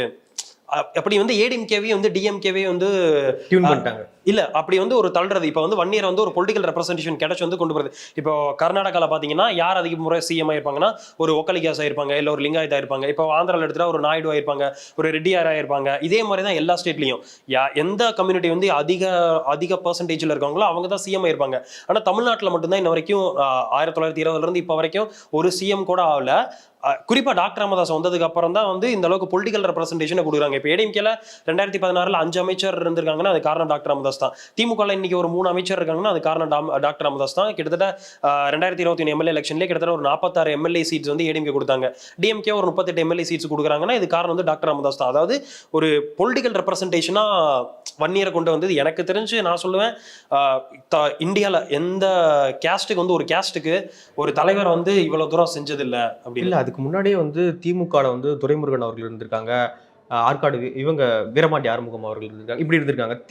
ஏடிஎம்கேன்னு பாத்தீங்கன்னா பண்ருட்டி ராமச்சந்திரன் அவர்கள் இருந்திருக்காங்க. இல்ல அதுதான் இருந்திருக்காங்க. அதுக்கு முன்னாடி நீங்க பாத்தீங்கன்னா உழவர் உழைப்பாளர் கட்சின்னு சொல்லிட்டு ராமசாமி படையாட்சியர் கட்சியே வச்சிருந்தாரு. ராமசாமி படையாட்சியர் வச்சு காமராஜருடைய அமைச்சரா இருந்தாரு. இப்படின்னு ஆல்ரெடி அவங்க சுதந்திர போராட்ட காலத்துல இருந்து ஆஃப்டர் இண்டிபெண்டன்ட்ல இருந்துட்டு அவங்க ஒரு அதிகமான எம்எல்ஏ சீட்ஸ் இப்போ ஒருத்தர் 2 பேரை வந்து ஒருத்தர் வந்து இப்போ வந்து 1989 வந்து இந்த மாதிரி 20 ரிசர்வேஷன் வந்து கொடுத்தது காரணமே வந்து டிஎம்கே இருக்க வன்னியர்ஸ் தான் வந்து அழுத்தம் கொடுத்தாங்க. இப்போ வீரபாண்டி ஆறுமுகம், மதுராந்த மார்க்கமா இருக்கட்டும், செஞ்சி ராமச்சந்திரன் இருக்கும், இவங்க கொடுத்த அழுத்தத்தினால தான் கொடுத்தாங்க அப்படின்னு கூட சொல்லலாம். இப்போ வந்து ஒருத்தர் 2 பேர் இருக்கிறது எப்படி இருக்கும்? ஒரு கட்சியில ஒரு 30 எம்எல்ஏ இல்ல, ஒரு கட்சி 30 எம்எல்ஏ தர முடியாதுல்ல ப்ரோ. ஒரு தொகுதி இல்ல அந்த சீட்ஸ் கொடுத்துருக்காங்களே இப்போ ஏடிஎம்கே அந்த பெர்சன்டேஜ்ல தானே கேட்கறாங்க. இப்போ வந்து அந்த 12% 13% இருக்காங்கன்னா அதான உண்மையான சமூக நீதியா இருக்கும். அவ்வளவு பெர்சன்டேஜ் இருந்தாங்கன்னா அத்தனை பெர்சன்டேஜ் இருக்காங்களான்றது இன்னும் சரியா தெரியல இல்லையா நமக்கு. அப்படின்னும் போது 30 எம்எல்ஏ நீங்க கொடுத்தே ஆகணும் அப்படின்னு ஒரு கட்சி நம்ம கம்பல் பண்ண முடியாது இல்ல. இதுதான் வந்து பாமக வந்து ரொம்ப நாளா கோரிக்கை வச்சுக்கிட்டு இருக்கு, ஜாதிவாரி மக்கள் தொகை கணக்கெடுப்பு நடத்துவீங்க அப்படின்னு. அது ஒரு பிளஸ் அப்ப சொல்லணும்னு நினைச்சேன், மறந்துட்டேன். ஜாதிவாரி மக்கள் தொகை கணக்கெடுப்பு நடத்தணும்னு சொல்லிட்டு இப்போ நான் நாம் தமிழர் பேசுறதுன்னா அதெல்லாம் வந்து பாமக வந்து ஆரம்பத்துல இருந்தே பேசிட்டு இருக்கு. அதான் நான் இன்னொன்னு சொல்லணும்னு நினைச்சேன். நாம் தமிழ் இப்ப என்ன பேசுறாங்களோ அந்த அரசியல முன்னாடி பேசினவங்க வந்து பாமக அப்படின்னு நான் நினைக்கிறேன். இந்த இப்போ திமுக போட்டிருக்கிற விவசாய பட்ஜெட்டுக்கு வந்து தனி பட்ஜெட்டாவே போடணும்னு சொல்லி போட்டதும் வந்து பாமக தான். நிதிநிலை அறிக்கை இப்ப விவசாயிக்கு எம்ஆர்கே தனி பட்ஜெட் பன்னீர்செல்வத்தை போடுறாங்க. வந்து அவங்க அமைச்சராக்கி அவர் மூலமாவே தனி தனி பட்ஜெட் போட budget போட வச்சிட்டாங்க. வைக்கிறாங்க. எம்ஆர்கே பன்னீர்செல்வம் ஒரு 1 இயர்ங்கிறதுனாலே அதை பண்ணிருக்காங்க. இந்த மாதிரி வந்து நிறைய ப்ளஸ் இருக்கு. ஜாதிவாரி மக்கள் தொகை கணக்கெடுப்பு நடத்தினாதான் அவர் சொல்ற மாதிரி வந்து ஒரு 15% வந்து வன்னியர் இருக்கிறாங்கன்னா அவங்களுக்கு எத்தனை சீட் வந்து எம்எல்ஏ சீட் வந்து கேண்டிடேட்டா கொடுக்கலாம், எத்தனை எம்பி கொடுக்கலாம் அப்படிங்கிற ஒரு இது வந்து ஒரு தெளிவு வந்து எல்லா சமூகங்களுக்கும் வரும். நிச்சயமா அது வெளிப்படையே தெரிஞ்சவன். இப்போ சில பேர் இருக்காங்க, இப்போ குறிப்பா தெலுங்கு ஸ்பீக்கிங் கம்யூனிட்டிஸ் இருக்காங்க, கிட்டத்தட்ட எத்தனை 8 அமைச்சர் 9 அமைச்சர் இருக்காங்க. அவங்களோட பாப்புலேஷன் என்ன வெளிப்படையா வந்து சொன்னாதானே அவங்க பாப்புலேஷன் என்ன. இப்போ வந்து நாயுடுவை சேர்ந்தவங்க 3 அமைச்சர் இருக்காங்க, வன்னியரை சேர்ந்தவங்க 3 அமைச்சர்னா இப்போ 1931 சென்சஸ் படி கடைசியாக எடுத்த கேஸ்ட் சென்சஸ் படி வன்னியர் வந்து 17%. இப்போ அது கொஞ்சம் குறைஞ்சிருக்கலாம். சட்டநலன் கமிஷன் 12 போட்ட வந்து ஜனரல் கமிட்டி ரிப்போர்ட் படி எல்லாம் வந்து குறைஞ்சது ஒரு 12% 13% இருக்க கம்யூனிட்டிக்கும் ஒரு 3 அமைச்சர் தான். இங்க இருக்கிற தெலுங்கு ஸ்பீக்கிங் கம்யூனிட்டிஸ்க்கு வந்து மொத்தம் குறிப்பா நாயுடுஸ்க்கு வந்து ஒரு 3 அமைச்சர்னா இது ஒரு சமூக அநீதி தானே. அடுத்ததா இப்ப நம்ம வீக்னஸ் வந்து பாத்துருவோம். நான் வீக்னஸா வந்து பாட்டாளி மக்கள் கட்சியிட்ட என்ன பாக்குறேன்னா, விமன் ரெப்ரசன்டேஷன் அதிகமா கொடுக்கலையோ. பாட்டாளி மக்கள் கட்சியில் எடுத்துக்கிட்டாவே வந்து குறிப்பா ஆண்களுக்கான அதிக பிரதிநிதித்துவம் வந்து ஆண்களுக்கு தான் கொடுக்குறாங்க. ஒரு பெண்கள் ஃபேஸா வந்து யாருமே இப்ப நாம் தமிழர்லாம் வந்து அதை இது சீமான் அவர்களே வந்து அங்கதான் கான்சென்ட்ரேட் பண்றாரு. அதிகமா அவர் பெண்களை நிப்பாட்டுறது எங்க இருக்குன்னா குறிப்பா வன்னியர் பெண்களை நிப்பாட்டுறாரு. ஒருவேளை புதுசா இருக்கு இல்ல வன்னியர் பெண்களை தான் வந்து வன்னியர் அந்த நார்த் பெல்ட்ல எல்லாம் நிப்பாட்டுறாரு. ஒருவேளை அவர் டார்கெட் பண்ணலாம், பாட்டாளி மக்கள் கட்சி வந்து பெண்களுக்கு ரெப்ரசன்டேஷன் கொடுக்கறது இல்ல, அதனால நம்ம வந்து அப்படி எடுத்துட்டு போலாம் அப்படின்னு நாம் தமிழர் கட்சி வந்து டார்கெட் பண்றாங்களா அப்படின்னு தோணுது. இன்னொரு விஷயம் பாத்தீங்கன்னா, அதிகமா அந்த நார்த் பெல்ட்ல தான் அதிகமா வந்து படங்கள் பாக்குறாங்க. அடுத்ததான் இன்னொரு நெகட்டிவ் என்ன பாக்குறேன் அப்படின்னா, இப்போ நாளைக்கு வந்து விஜய் அவர்கள் அரசியலுக்கு வந்தாருன்னா வந்து பாட்டாளி மக்கள் கட்சிக்கு ஒரு நெகட்டிவா இருக்குமோ அப்படின்னு பாக்குறேன். ஏன்னா விஜயகாந்த் அவர்கள் வந்து வந்தாரு, அரசியலுக்கு வந்தாரு, பாமகவோட பெல்ட்ல ஃபுல்லாவே வந்து விருதாச்சலம் நின்னாரு, எல்லாமே ரிஷிவந்தியம் நின்னாரு, உளுந்தூர்பேட்டை நின்னாரு, எல்லாம் பாமக பெல்ட்லயே பாமகவோட ரெப்ரசன்டேஷன்லாம் பாமக இருந்து தேமுதிக வந்து அப்படியே போயிட்டாங்க. எதனால அப்படி? அது என்ன காரணம் அப்படின்னா, மோஸ்ட் அங்க இருக்கிறவங்க எல்லாம் இப்போ 10th +2 ரிசல்ட்ஸ் வருது. மோஸ்டா கம்மி பர்சன்டேஜ்ல வந்து பாஸ் ஆகிறவங்க எங்க இருப்பாங்க அப்படின்னா, மோஸ்டா தருமபுரி, அரியலூர், மோஸ்டா நார்த் பெல்ட்டா தான் இருக்கும். அவங்க சினிமா அதிகமா பார்க்கறாங்க. சினிமா மோகத்துல இப்ப விஜயகாந்த் அவர்கள்ட்ட வந்து எப்படி வந்து ஒரு ஓட் பர்சன்டேஜ் விட்டாங்களோ அதே மாதிரி இப்போ 2009க்கு முன்னாடி பாமக எங்கெங்கெல்லாம் இருக்கோ அங்கெங்கெல்லாம் ஜெயிச்சுது. 2019க்கு அப்புறம் வந்து பாமகவோட வீழ்ச்சி ஸ்டார்ட் ஆயிருச்சு. அதுக்கு மிகப்பெரிய வீக்னஸா என்ன நான் பாக்குறேன்னா வந்து விஜயகாந்த் அவர்கள் தான். விஜயகாந்த் அவர்கள் வந்ததுக்கு அப்புறம் தான் பாமகவோட அந்த வன்னியர் பெல்ட் ஓட்ஸ் எல்லாம் வந்து அங்க போனதுனாலதான் வந்து பாமகனால ஒரு ஜொலிக்க முடியல. அதே மாதிரி நாளைக்கு வந்து விஜய் அவர்கள் அரசியலுக்கு வந்துட்டா, யாராவது சினிமால இருந்து அரசியலுக்கு வந்துட்டா, அந்த சினிமா மோகத்தினால இந்த வன்னியர் பெல்ட் ஓட்ஸை வந்து அவங்க வாங்கிடுவாங்களோ. நான் இன்னொன்னு சொல்ல விரும்புறேன். வடக்குல வந்து பாட்டாளி மக்கள் கட்சி போலவே விடுதலை சிறுத்தைகளும் வலுவாக இருக்கக்கூடிய ஒரு இயக்கம். விஜயகாந்த் அவருடைய வருகை வந்து விடுதலை சிறுத்தைகளை பாதிக்காத போது ஏன் பாட்டாளி மக்கள் கட்சி மட்டும் ஒட்டுமொத்தமா பாதிச்சிருந்தா 2 பேரோட ஓட் பர்சன்டேஜ் போயிருக்கணும்ல, ஏன் பாமகவுடைய ஓட் பர்சன்டேஜ் மட்டும் போகுது, ஏன் விடுதலை சிறுத்தைகள் போலன்னு கேட்கிறேன். மோஸ்ட் அவர் வன்னியரை வந்து டார்கெட் பண்ணி அந்த ரெப்ரசன்டேஷன் கொடுக்கணும் அப்படின்னு நினைச்சாங்க. ஏன்னா வந்து ஹை பாப்புலேஷன் இருக்கு. மோஸ்டா வந்து வன்னியர்ஸ் எல்லாம் என்ன நினைப்பாங்கன்னா, நமக்கு எங்க ஒரு எம்எல்ஏ சீட் கிடைக்குது, எம்பி சீட் கிடைக்குதோ அங்க வந்து நம்ம உருவாகலாம் அப்படின்னு ஒரு ஃபேஸா வந்து உருவாகலாம்னு நினைப்பாங்க. ஒருவேளை அவங்க தேமுதிக போயிட்டாங்களோ. இப்போ பாமக இருந்தா ஏதாவது ஒரு பாமக வந்து ஏதாவது ஒரு கட்சி கூட கூட்டணி வைக்கும், அதிமுகவோட திமுகவோடைய. அப்போ வந்து சில தொகுதிகள் வந்து அதிமுக கொடுக்கும், அந்த தொகுதியில் மட்டும் தான் பாமக போட்டியிட முடியும். இதே இது வன்னியர்கள் வந்து தேமுதிக போயிட்டாங்க அப்படின்னா அது வந்து பொது கேண்டிடேட்டா மாறிடுவாங்க. அவங்க பாமகங்கிறது ஒரு ஜாதி கட்சி மாதிரி அதிமுக ஒட்டிட்டு இருக்கு. ஆனா வந்து இதே இது வந்து விஜயகாந்த் பக்கம் போயிட்டா அவங்க பொது கேண்டிடேட்டா மாறி தேமுதிகவுமே அதிமுக கூட கூட்டணியில தானே நின்னுச்சு. இல்ல அப்ப சாதி கட்சின்ற முத்திர தேமுதிக இல்ல ஆமாங்க, பொது கேண்டிடேட்டா இவங்க வந்துடுறாங்க. அப்ப எல்லா மக்களும் ஓட்டு போடுவாங்க, நம்ம ஈஸியா ஜெயிச்சிடலாம். இல்ல சீமான் அவர்கள் சொன்ன மாதிரி தான், தமிழர் ஆரம்பிச்சா வந்து சாதி முத்திர குத்துவாங்க. மோஸ்டா வந்து வேற ஒரு தெலுங்கு ஸ்பீக்கிங், ஒரு கன்னடா ஸ்பீக்கிங், ஒரு மலையாளம் ஸ்பீக்கிங். பாட்டாளி மக்கள் கட்சிக்கு இன்னொரு வீக்னஸ் என்னன்னா வந்து அது வந்து ஒரு பெரும்பான்மை சமூகத்துல இருந்தே ஒருத்தர் வராருன்றதுனால அடுத்த சமூகத்துல இருக்கிறவங்க இவங்களை ஜெயிக்கணும் வைக்கணுமான்ற யோசனை வரும். அடுத்த சமூகத்துல இருக்கிறவங்களுக்கு, அடுத்த சமூகத்துல இருக்கிற தலைவருக்கு. இப்போ வந்து திருவண்ணாமலையிலயோ இல்ல மற்ற இடங்கள்லயோ வந்து பிற சமூகங்கள் வந்து கொஞ்சம் அதிகமா இருக்காங்க. அந்த இடத்துல வந்து இப்போ ஒரு வன்னியர் நடத்தினா அவங்களுக்கு யாருமே ஓட்டு போட மாட்டாங்க. நிச்சயமா இது திருவண்ணாமலையில அது அதிகமா தான் இருக்கு. அதனாலதான் 2009 அதிமுக பாமக கூட்டினது டாக்டர் ராமதாஸ் அவர்கள் என்ன பண்ணிருப்பாருன்னா, காடுவெட்டி குரு அவர்களை திருவண்ணாமலையில போய் நிக்க வச்சிருப்பாரு. திருவண்ணாமலையில வந்து வன்னியர் ரெப்ரசன்டேஷன் வந்து அதிக பாப்புலேஷன் அவங்க தான், கிட்டத்தட்ட 30% இருக்கிறதா சொல்றாங்க. ஆனா இருக்கிற 8 தொகுதியில 2 தொகுதி ரிசர்வ் போயிடுச்சுன்னா கூட மீதி 6 தொகுதியில ஒரே எம்எல்ஏ தான் இருக்காரு. மீதி 5 எம்எல்ஏ வந்து ஒரு நாயுடுவா இருக்காங்க, முதலியாரா இருக்காங்க, மொத்த கேஸ்டா இருக்காங்க. இதைத்தான் வந்து ரவீந்திரன் துரைசாமி வந்து அப்பப்போ சொல்லிக்கிட்டு இருக்காரு, எடப்பாடிக்கு வந்து 15% தான் அப்படின்ற மாதிரி காமிட்டாரு. ஏன்னா அந்த அதிமுக வந்து வன்னியர், முக்குளத்தோர், அதுக்கப்புறம் கவுண்டர் கட்சி அப்படின்ற மாதிரி அவரே மைனாரிட்டி வந்தாதான் எல்லாத்துக்கும் கிடைக்கும் அப்படின்ற மாதிரி அவர் ஒரு டார்கெட் பண்றாருல. அந்த மாதிரி தான் வந்து இந்த மாதிரி வன்னியர் வந்தா மத ஜாதி முதலியாருக்கு பிரச்சனை வரும், இல்ல தேவருக்கு பிரச்சனை வரும் அப்படின்னு சில சமூகங்களை நினைக்க வைக்கிறதே ஒரு தவறான எண்ணமா தான் நான் பாக்குறேன். அப்படி நினைக்க வச்சுதான் வந்து பல இடங்கள்ல வந்து அந்த இந்த இந்த சமூகத்தை சேர்ந்தவங்க இல்ல வந்து அப்படி தேர்தல் இப்ப நிக்கிறாங்க, இப்ப வெற்றி எடப்பாடி பழனிசாமி அவர்கள் தான் வந்து வன்னியருக்கும் தேவருக்கும் கவுண்டர் கட்சி ஆகியுள்ள அதிமுக. ஜெயலலிதா இருந்தப்பவே 9 அமைச்சர் 5 அமைச்சர்னு 19 அமைச்சர் அந்த 3 கேஸ்ட்ல தான் இருந்தாங்க.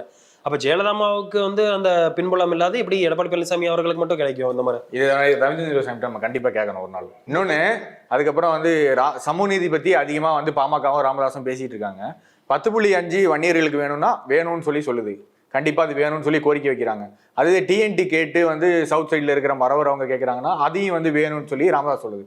ஆனா 10% இடபிள்யூசி வேணும்னா மட்டும் அது மட்டும் வேண்டாம் அப்படின்னு மாதிரி சொல்லிடுறாங்க. அதுல இருந்து 79 ஜாதிகள் வராங்க, அந்த ஜாதிகளுக்கு சேர்த்து பேசணும். இல்ல அங்கதான் அவங்க தெளிவா என்ன சொல்றாங்கன்னா, இடஒதுக்கீடு சமூக நீதி அதெல்லாம் ஓகே தான், ஆனா அது வந்து சோஷியலி பேக்வேர்டுக்கு மட்டும் தான். நான் என்ன கேக்குறேன், சொல்றாங்க. ராமதாஸே சொன்னாரு நம்மளாம் வந்து பூணூல் போடுறோம், சத்திரியர் புஜத்தை வசத்தணும் அப்படிங்கிறாரு. சத்திரியருக்கு எதுக்குங்க 10.5% இடஒதுக்கீடு? சத்திரியருக்கு எதுக்குங்க எம்பிசி இடஒதுக்கீடு? நார்த்ல அப்படித்தானே இருக்கு. நார்த்ல வந்து தாக்கூருக்கு வந்து சத்திரியர், அவங்களுக்கு எதுக்கு இடஒதுக்கீடு? இல்ல நீங்க பாப்புலேஷனா பாருங்களேன். இப்ப வந்து 10.5னா 12%க்கு 10.5. ஆனா இந்த இடபிள்யூஎஸ் வாங்குற 10% கணக்கெடுப்புப்படி 10% கொடுக்க முடியுமா? 2011 கணக்கெடுப்புப்படி பிசி எம்பிசி எஸ்சி எஸ்டி மக்கள் தொகையை கழிச்சிட்டு பார்த்தா மீதி இருக்கிற மக்கள் தொகையோட எண்ணிக்கை 90 லட்சம் பேர். 90 லட்சம் பேருக்கு 8 கோடி பேர்ல 90 லட்சம் பேர் நீங்க கணக்கு வச்சாலே அது 10%, 11% வருது. புரியுங்களா? அந்த 11% தான் இவங்க கேட்கறாங்க. அதையும் வந்து அந்த 10% கூட அப்போ வந்து 10% முழுசா கொடுக்க கூடாதுன்னா கூட ஒரு 7% கொடுக்கலாம், இல்ல ஒரு 6% கொடுக்கலாம் அப்படின்னு கூட சொல்லல. இப்ப தினகரன் இருக்கு, அவர் வந்து அவர் சமூக சார்ந்ததுக்கு டிஎன்டி கொடுக்கணும் அப்படின்ற மாதிரி அவர் பேசுறாரு. பாமக ராமதாஸ் என்ன சொல்றாரு, 10.5 கொடுக்கணும்னு பேசுறாரு. ஆனா 79 ஜாதிகளுக்கான அந்த 10% இடபிள்யூசிக்கு மட்டும் இவங்க எதிர்ப்பு தெரிவிக்கிறாங்க.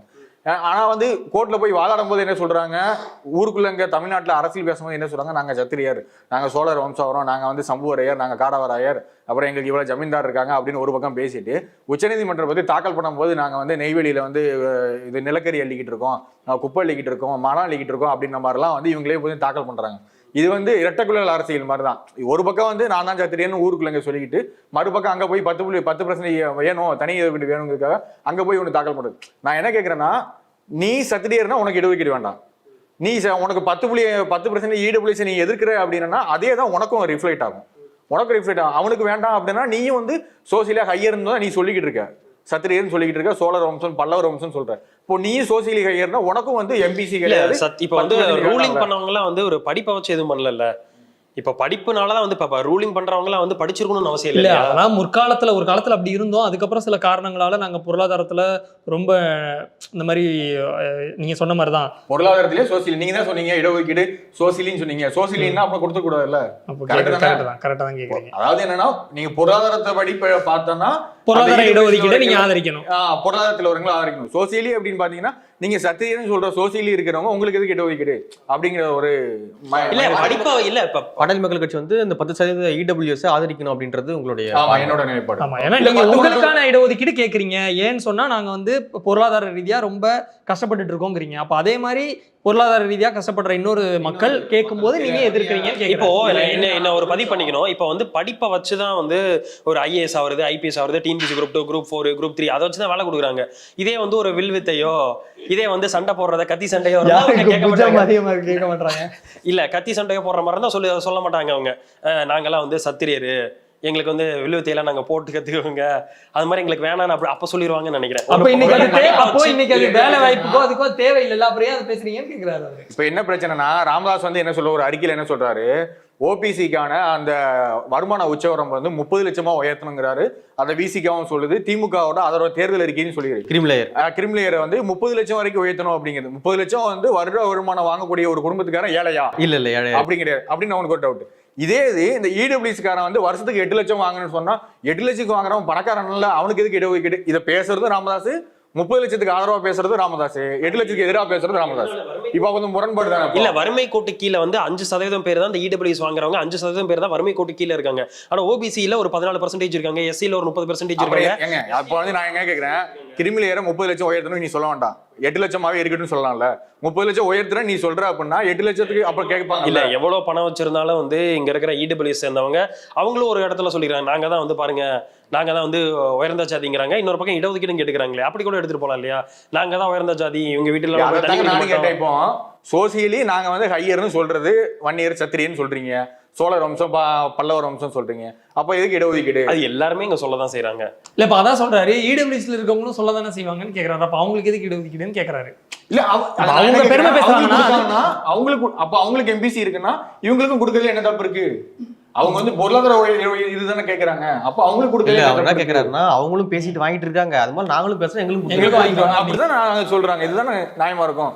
இப்போ நான் வந்து ஒரு பேப்பர்ல பாக்குறேன், அப்போ வந்து சொல்றாங்க இடபிள்யூஎஸ்க்கு எதிராக அந்த நேரத்துல பீக்ல பேசிட்டு இருக்காரு. அப்போ ரவீந்திர துரைசாமி கூட சொல்றாரு, பிராமணர்கள் மட்டும் தான் இடபிள்யூஎஸ்ல வராங்கிறாரு. அப்படியே அப்பட்டமா ஒரு அரசியல் விமர்சகராக இருக்கக்கூடிய ரவீந்திர துரைசாமி ஒரு டிவி சேனல்ல பேசும்போது சொல்றாரு, பிராமணர்கள் மட்டும் தான் இடபிள்யூஎஸ்ல பயன்படுறாங்க. ஆனா இடபிள்யூஎஸ்ல பயன்படுறது தமிழ்நாட்டில் மட்டும் 79 ஜாதி, இந்தியாவில் எடுத்து பாத்தீங்கன்னா 500 ஜாதிக்கு மேல 600 ஜாதிக்கு மேல இருக்கும். அந்த ஜாதி அப்படியே பேசியிருக்காரு. இந்த மக்கள் என்னதான் சத்திரியர் அப்படின்னு சொல்லிட்டு பாட்டாளி மக்கள் கட்சி அது மாதிரியான வார்த்தைகள் பேசினாலுமே, வன்னியர்களுடைய வாழ்நிலை அப்படின்றது ரொம்ப பொருளாதாரத்தில் ரொம்ப கீழ்மட்டத்தில் தான் இருக்குது அப்படின்னு சொல்லலாம். ஏன்னா விழுப்புரம், திருவண்ணாமலை, அரியலூர் இது போன்ற மாவட்டங்கள், கடலூர் மாவட்டங்களில் போன்ற மாவட்டங்களில் தான் அவங்க பரவி வாழறாங்க. ஆனால் அந்த மாவட்டங்களில், விழுப்புரம் மாவட்டங்கள்லாம் வந்து தொழில் வளர்ச்சியே கிடையாது. தருமபுரியில் தொழில் வளர்ச்சி இல்லை, திருவண்ணாமலையில் கிடையாது. அந்த மக்கள்லாம் சும்மா கூலி தொழிலாளிகளா, அப்புறம் 100 நாள் வேலைக்கு இப்படியான வேலைகள் தான் அவங்க செஞ்சுக்கிட்டு இருக்காங்க. அப்புறம் அப்படி இல்லைன்னா சென்னைக்கு புலம்பெயர்ந்து வந்துடுறாங்க, இல்லை பெங்களூர் போயிடுறாங்க. இப்படியான வேலைகள் தான் அவங்க ஈடுபடுறாங்க. அந்த சத்திரியர் நாங்கள் பெரிய ஆண்ட வம்சம், நீ அவனை போய் இன்னொருத்தன் கீழே உனக்கு அப்படின்னு பாட்டாளி மக்கள் கட்சி நிர்வாகிகள் மேடையில் பேசுகிறாங்க அப்படின்னா, அது வந்து என்னை பொறுத்த வரைக்கும் ஏற்றுக்க முடியல. ஏன்னா வந்து கிட்டத்தட்ட பட்டியல் மக்களுடைய பொருளாதார நிலையில தான் இன்னைக்கு வன்னியர் மக்களும் வாழ்ந்துகிட்டு இருக்காங்க. அதனால தான் நீங்கள் 10.5 கேட்டுட்டு இருக்கீங்க. அந்த மக்கள் கீழ்நிலையில் இருக்காங்க, பொருளாதாரத்தை முன்னாடி வரணும், எம்பிபிஎஸ் படிக்க மாட்டாங்க, அந்த மாதிரி நிறைய விஷயங்கள் வந்து சொல்லிக்கிட்டே இருக்காங்க. ஆனால் பாட்டாளி மக்கள் கட்சி நிர்வாகிகள் அப்படி மேடைகளை பேசுறது வந்து ரொம்ப முரணான விஷயம். அது அந்த சமூகத்தையே வந்து இன்னும் முட்டாளாக்கக்கூடிய விஷயமாகத்தான் நான் பார்க்குறேன். ஒரு முன்னாள் பாட்டாளி மக்கள் கட்சியோட நிர்வாகி, முக்கியமான ஒரு நிர்வாகி, நான் அவர் பேர் சொல்ல விரும்பல, அவர்கிட்ட பேசும்போது சொன்னார், பாட்டாளி மக்கள் கட்சி மட்டும் இல்லைன்னா தருமபுரி, அரியலூர் போன்ற மாவட்டங்களில் நிறைய வன்னியர் சமுதாய இளைஞர்கள் வந்து நக்சலைட்டாக மாறி இருப்பாங்க. ஐயா அவர்கள் தான் அதை வந்து அரசியல் பாதைக்கு அந்த வன்னியர் மக்களை வந்து கூட்டு வந்து அரசியல் படுத்தி அந்த மக்களை இன்னைக்கு வச்சிருக்காரு. அப்படி ஓரளவுக்கு அந்த மக்கள் வந்து நீங்க அமைதி பாதையில் இருக்காங்க அப்படின்னா அது முக்கியமான காரணம் வந்து பாட்டாளி மக்கள் கட்சி ஐயா மருத்துவர் அவர்கள் தான். அவர் இல்லைன்னா முக்கியமா வந்து நிறைய இளைஞர்கள் வந்து நக்சலைட் மூவ்மெண்ட்ல வந்து போயிருப்பாங்க. ஏன்னா ஒரு மெஜாரிட்டியான பீப்புள்ஸ் எம்ப்ளாய்மெண்ட் இல்லைன்னா என்ன பண்ணுவாங்க? ஆமா, அந்த மாதிரி தான் வந்து போவாங்க. விடுதலை படத்துல கூட காமிச்சிருப்பாங்க. அந்த முக்கியமான விடுதலை படத்துல வந்து விஜய் சேதுபதி அவங்கெல்லாம் வந்து வன்னியர் சமூகத்தை சேர்ந்தவங்க தான். அந்த பாயிண்ட் வந்து எனக்கு ரொம்ப நுட்பப்படுச்சு. ஏன்னா வந்து அது உண்மையான நடக்கக்கூடிய ஒரு விஷயம். ஏன்னா தொழில் வளர்ச்சி இல்லை அப்படின்னும் போது அந்த மக்கள் என்ன பண்ணுவாங்க, புரட்சி கிளர்ச்சியின் கிளம்ப தான் ஆரம்பிப்பாங்க. அப்படின்னும் பொழுது அதை அந்த மக்களை வந்து அரசியல் பாதைக்கு திருப்பினா முக்கியமான ஒரு நபராக வந்து ராமதாஸ் அவர்கள் இருக்காங்க அப்படின்னு அவர் சொன்னார். அப்புறம் வந்து இந்த ஜெய்பீம் விஷயம் வந்து வரும்பொழுது பாட்டாளி மக்கள் கட்சி வந்து நிறைய பேர் வந்து தாக்குனாங்க. ஆனால் ஜெய்பீம் விஷயத்தினுடைய ஒரு பக்கத்தை மட்டும் தான் இந்த மீடியாக்கள் ஃபோக்கஸ் பண்ணிச்சு அப்படின்றத என்னுடைய பார்வை. இன்னொரு பக்கமும் இருக்குது ஜெய்பீமுக்கு. ஏன்னா தவறு இருக்கவே தான் ஜெய்பீம் படத்தை அந்த காலண்டரை வந்து மாற்றுறாங்க. அப்படி இருக்கும்பொழுது பாட்டாளி மக்கள் கட்சி வந்து சும்மா வம்புக்குன்னு போய் விளம்பரத்துக்குன்னு போய் ஜேபிஎம் படத்தை வந்து சீன்னாங்க, வந்து சூர்யா அவர்களை சீன்னாங்க, டைரக்டர் ஞானவேலை சீன்னாங்க அப்படின்றது நிறைய பேர் ஊடகங்களில் ஒரு தரப்பாக வந்து பேசிக்கிட்டு இருக்காங்க. ஆனால் வந்து கதையாக நம்ம பார்த்தாலுமே அதை காட்டப்படுற ஒரு கம்யூனிஸ்ட் வந்து வன்னியர் தான். நிஜ கதையில் வந்து ஒரு வன்னியர் தான் அந்த மக்களுக்கு சப்போர்ட் பண்ணி நின்று இருப்பாரு. ஆனால் நீங்கள் படத்தை என்ன காமிக்கிறீங்க அப்படின்னா வன்னியர் சமூகம் தான் அந்த மக்களுக்கு எதிராக இருக்குது அப்படின்ற ஒரு போர்ட்ரேட் பண்ணுறீங்க இல்லையா? அது ரொம்ப தவறான விஷயம். ஏன்னா வந்து ஒரு மிகப்பெரிய ஒரு சமுதாயம் தமிழ்நாட்டில் வன்னியர் சமுதாயம். அந்த சமுதாயத்தை நீங்கள் குற்றவாளி கொண்டு நிற்க வச்சுட்டு சோசியல் ஜஸ்டிஸ் பேசுறது, எல்லா மக்களுக்குமான அரசியல் பேசுகிறோம் அப்படின்னு சில முக்கியமான அரசியல் கட்சிகள் பேசுறதுலாம் முட்டாள்தனமான விஷயம். அந்த மக்களை வந்து குற்றவாளி கூண்டில் நிறுத்துறது வந்து ஒரு கட்சியை நீங்கள் நிறுத்தலாம், பாட்டாளி மக்கள் கட்சி செய்து நிறுத்தலாம். வன்னியர் சமூகமே அப்படிதான் இருக்கு, ஊடு கொளுத்துறான் அப்படின்ற போர்ட்டை ஒரு அவ்வளோ பெரிய சமூகத்துக்கு மேல போத்த வேணாம்னு நினைக்கிறேன். திமுகவும் அதுக்கப்புறம் பெரியார் சம்பந்தமான ஆட்கள்லாம் என்ன பண்றாங்கன்னா இதைத்தான் பண்றாங்க. வன்னியர்கள் தான் இப்படி ஜாதி வெறியா தான் இருப்பாங்க, அவங்க தான் வந்து இப்படிதான் பண்ணுவாங்க அப்படின்ற மாதிரி பண்றாங்க. நட்சத்திரம் நகரத்துல பாரஞ்சித் என்ன பண்ணியிருந்தார் கிளைமேக்ஸ்ல ஹீரோயின் வந்து நான் நல்லா ஊடு கொளுத்துவேன் அப்படின்ற ஒரு டைலாக சொல்லுவாங்க. அது அப்பட்டமா வந்து ஒரு சாதியை நான் தாக்கி தான் பேசுறேன். ஏன்னா அதுக்கு முன்னாடி ஒரு படம் வந்துடுச்சு, அந்த பக்கத்துல இருந்து ஒரு படம் வந்துச்சு, அதனால இந்த பக்கத்தை நான் தாக்கி பேசுவேன் அப்படின்ற இதுல தான் அந்த படமே எடுக்கப்பட்டிருந்தது. ஆனா இதே தான் பெரியார் வந்து நிறைய ஜாதி சங்க கூட்டங்கள்ல பேசி உங்க உரிமைகளுக்காக நீங்க பேசுங்கன்னு சொல்லி சொன்ன அதே பெரியாரை வந்து நீங்க புரட்சிவாதியா பண்ணும்போது அதே ஒரு ராமதாஸ் வந்து நான் எல்லா சமூகங்களையும் ஒன்றிணைச்சு நான் கூட்டணி அமைக்கிறேன் அப்படின்னு சொன்னும்போது இவர் ஒரு ஜாதி வெறியரா பார்க்க ஆரம்பிக்கிறதும், அதுக்கப்புறம் வன்னியர்களான ஜாதி வெறியர் தான் அப்படின்னு கொண்டு போறதும் இதே திமுகவும் அந்த பெரியார் பேரை சொல்லிட்டு இருக்கிற குரூப்புகள் தான் அதையும் பண்ணிக்கிட்டு இருந்தாங்க. ஜெய்பீம் படம் வந்து பொலிட்டிக்கலாக ரொம்ப கரெக்டான படம் அப்படின்னு என்னால் முழுமையாக ஏற்ற முடியல. பொலிட்டிக்கலாக சில விஷயங்கள் கரெக்டாக தான் பேசியிருந்தாங்க, ஆனால் வந்து தவறு பண்ணியிருந்தாங்க. முக்கியமாக வன்னியர் சமூகத்தை அவன் தவறாக காமிச்சது மிகப்பெரிய ஒரு தவறாக பார்க்குறேன். அதை மறைச்சிட்டு வந்து இல்லை கரெக்டாக தான் எடுத்திருந்தாங்க, அது ரொம்ப ஆஸ்காருக்கு நாமினேட் பண்ணாங்க இப்படின்றதெல்லாம் வந்து அடுத்தபட்சம். நீங்கள் ஒரு மிகப்பெரிய ஒரு சமுதாயத்தை குற்ற சமுதாயமாக அதில் காட்டி வச்சுட்டு பொலிட்டிக்கலாக ரொம்ப கரெக்டாக 100% எடுத்த படமாக என்னால் ஜெய்பீம் பார்க்க முடியல.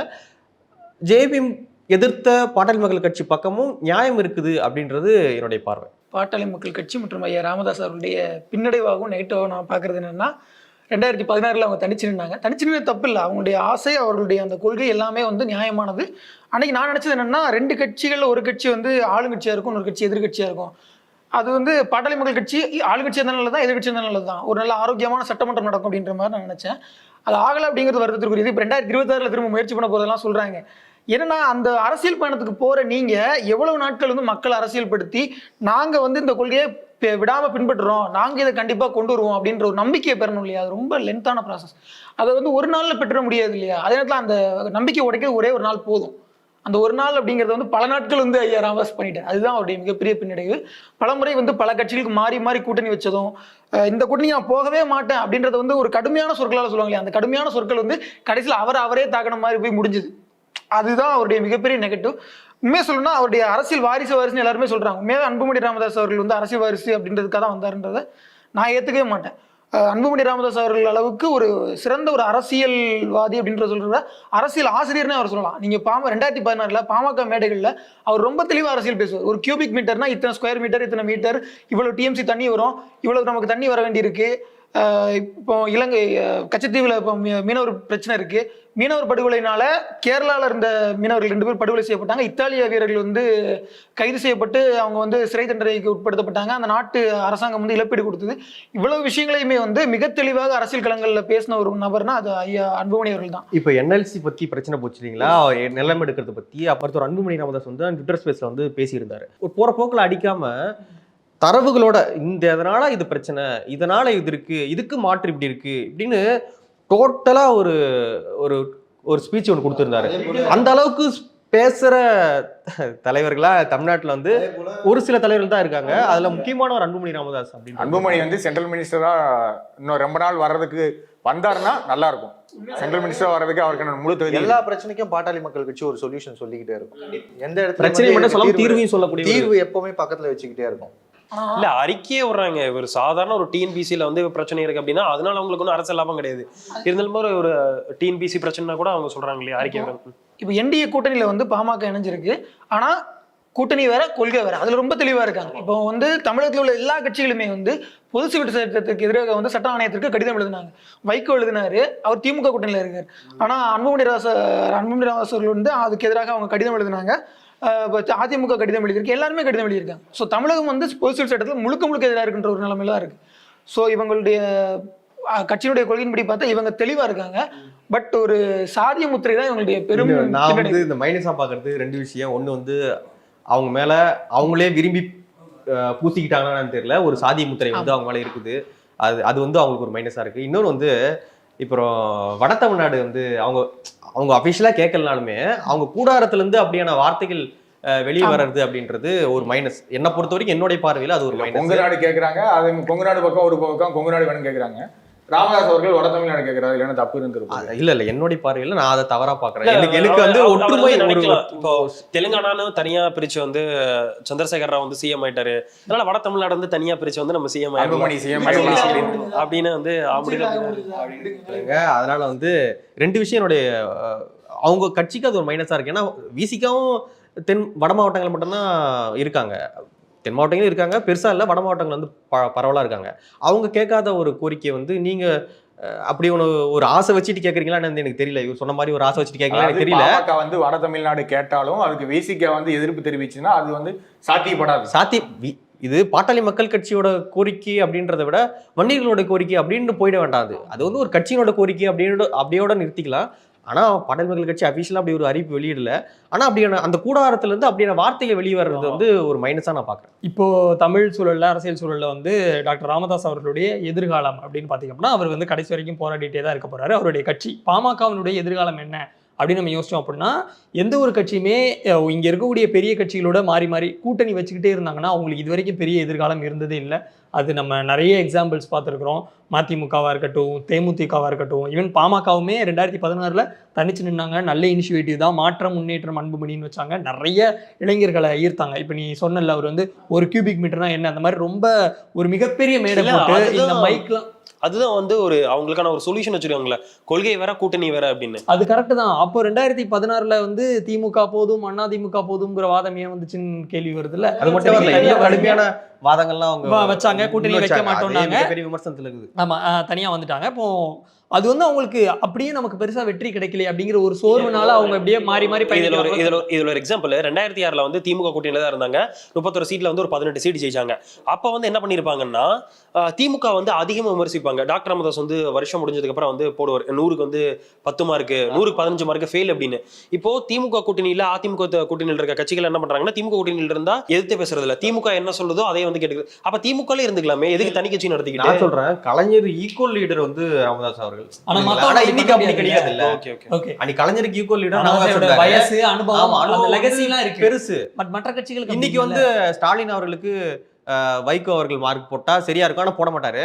திரும்ப அவர்கள் போட்டா சரியா இருக்காது. ஏன்னா அவருடைய கட்சியோடைய பவர்ன்றது வேற, அனுபவம்ன்றது வேற, இவங்க கட்சி பவர்ன்றது வேற, அனுபவம்ன்றது வேற. ஆனா அன்னைக்கு ராமதாஸ் அவர்கள் ஈக்குவல் லீடராக, அதனால இவங்களும் ஏத்துக்கிட்டு பெருசா பிரச்சனை பண்ண மாட்டாங்க. ஐயா தான் சொல்லிட்டு போட்டுங்க விடுங்கன்ட்டு போயிடுவாங்க. ஆனா அதே இன்னைக்கு மதிமுக இருக்கவங்களோ விசிக இருக்கவங்களோ பண்ணா நிலைமையே வேற. ஸோ இப்படி இருக்கு. ஆனால் மறுபடியும் இன்னும் ஓகே, இங்கே வந்து 5 தராங்களா, 6 சீட்டு தராங்களா, இங்கே 5 தராங்களா, 6 தராங்களா, இந்த மாதிரி பயணிச்சுட்டு இருக்கிறது பாமகன்னு எத்தனை வருஷம் கை கொடுக்குங்கிறது எனக்கு தெரியல. மீண்டும் ஒரு தேர்தல் அவங்க தனிச்சு நிற்கலாம் அப்படிங்கிறது என்னோட ஒப்பீனியன். இன்னைக்கு இதோட இந்த ஸ்வாட் அனாலிசிஸ் வந்து நம்ம முடிச்சுக்கலாம். வழக்கம் போல இன்னொரு தலைவரை பற்றி குறை நிறை இருந்தா பொறுத்தருங்க.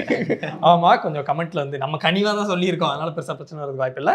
கமெண்ட்ஸ்ல வந்து உங்களுடைய கருத்துக்கள், ராமதாஸ் அவர்களுடைய செயல்பாடு தொடர்பாகவும் பாமகவினுடைய செயல்பாடு தொடர்பாகவும் உங்களுக்கு இருக்கக்கூடிய கருத்துக்கள், விமர்சனங்களை நீங்க பதிவிடலாம். நாங்க முன் வச்ச கருத்துக்கள்ல உங்களுக்கு விமர்சனம் இருந்தாலும் நீங்களும் அதை பதிவிடுங்க. இன்னொரு முக்கியமான விஷயம் என்ன அப்படின்னா, வருகிற ஜூலை 25ஆம் தேதி வந்து மருத்துவர் ஐயா ராமதாஸ் அவர்களுக்கு பிறந்தநாள். பேசு தமிழா பேசு சார்பாக ஐயா அவர்களுக்கு எங்களுடைய பிறந்தநாள் வாழ்த்துக்களை தெரிவித்துக் கொள்கிறோம். இந்த வீடியோ பிடிச்சிருந்துச்சுன்னா லைக் பண்ணுங்க, கமெண்ட் பண்ணுங்க, ஷேர் பண்ணுங்க, மறக்காம சப்ஸ்கிரைப் பண்ணுங்க. கூடுதலா பேசு தமிழா பேசுனுடைய வளர்ச்சிக்கு நீங்களும் உறுதுணையா இருக்கணும் அப்படின்னு நினைச்சீங்கன்னா, இந்த வீடியோடைய டிஸ்கிரிப்ஷன்ல ரேசர் பே லிங்க் இருக்கு. அந்த லிங்கை கிளிக் பண்ணி உங்களுக்கு விருப்பமான தொகையை பேசு தமிழா பேசுனுடைய வளர்ச்சிக்கு நீங்க கொடுக்கலாம். நன்றி, வணக்கம்.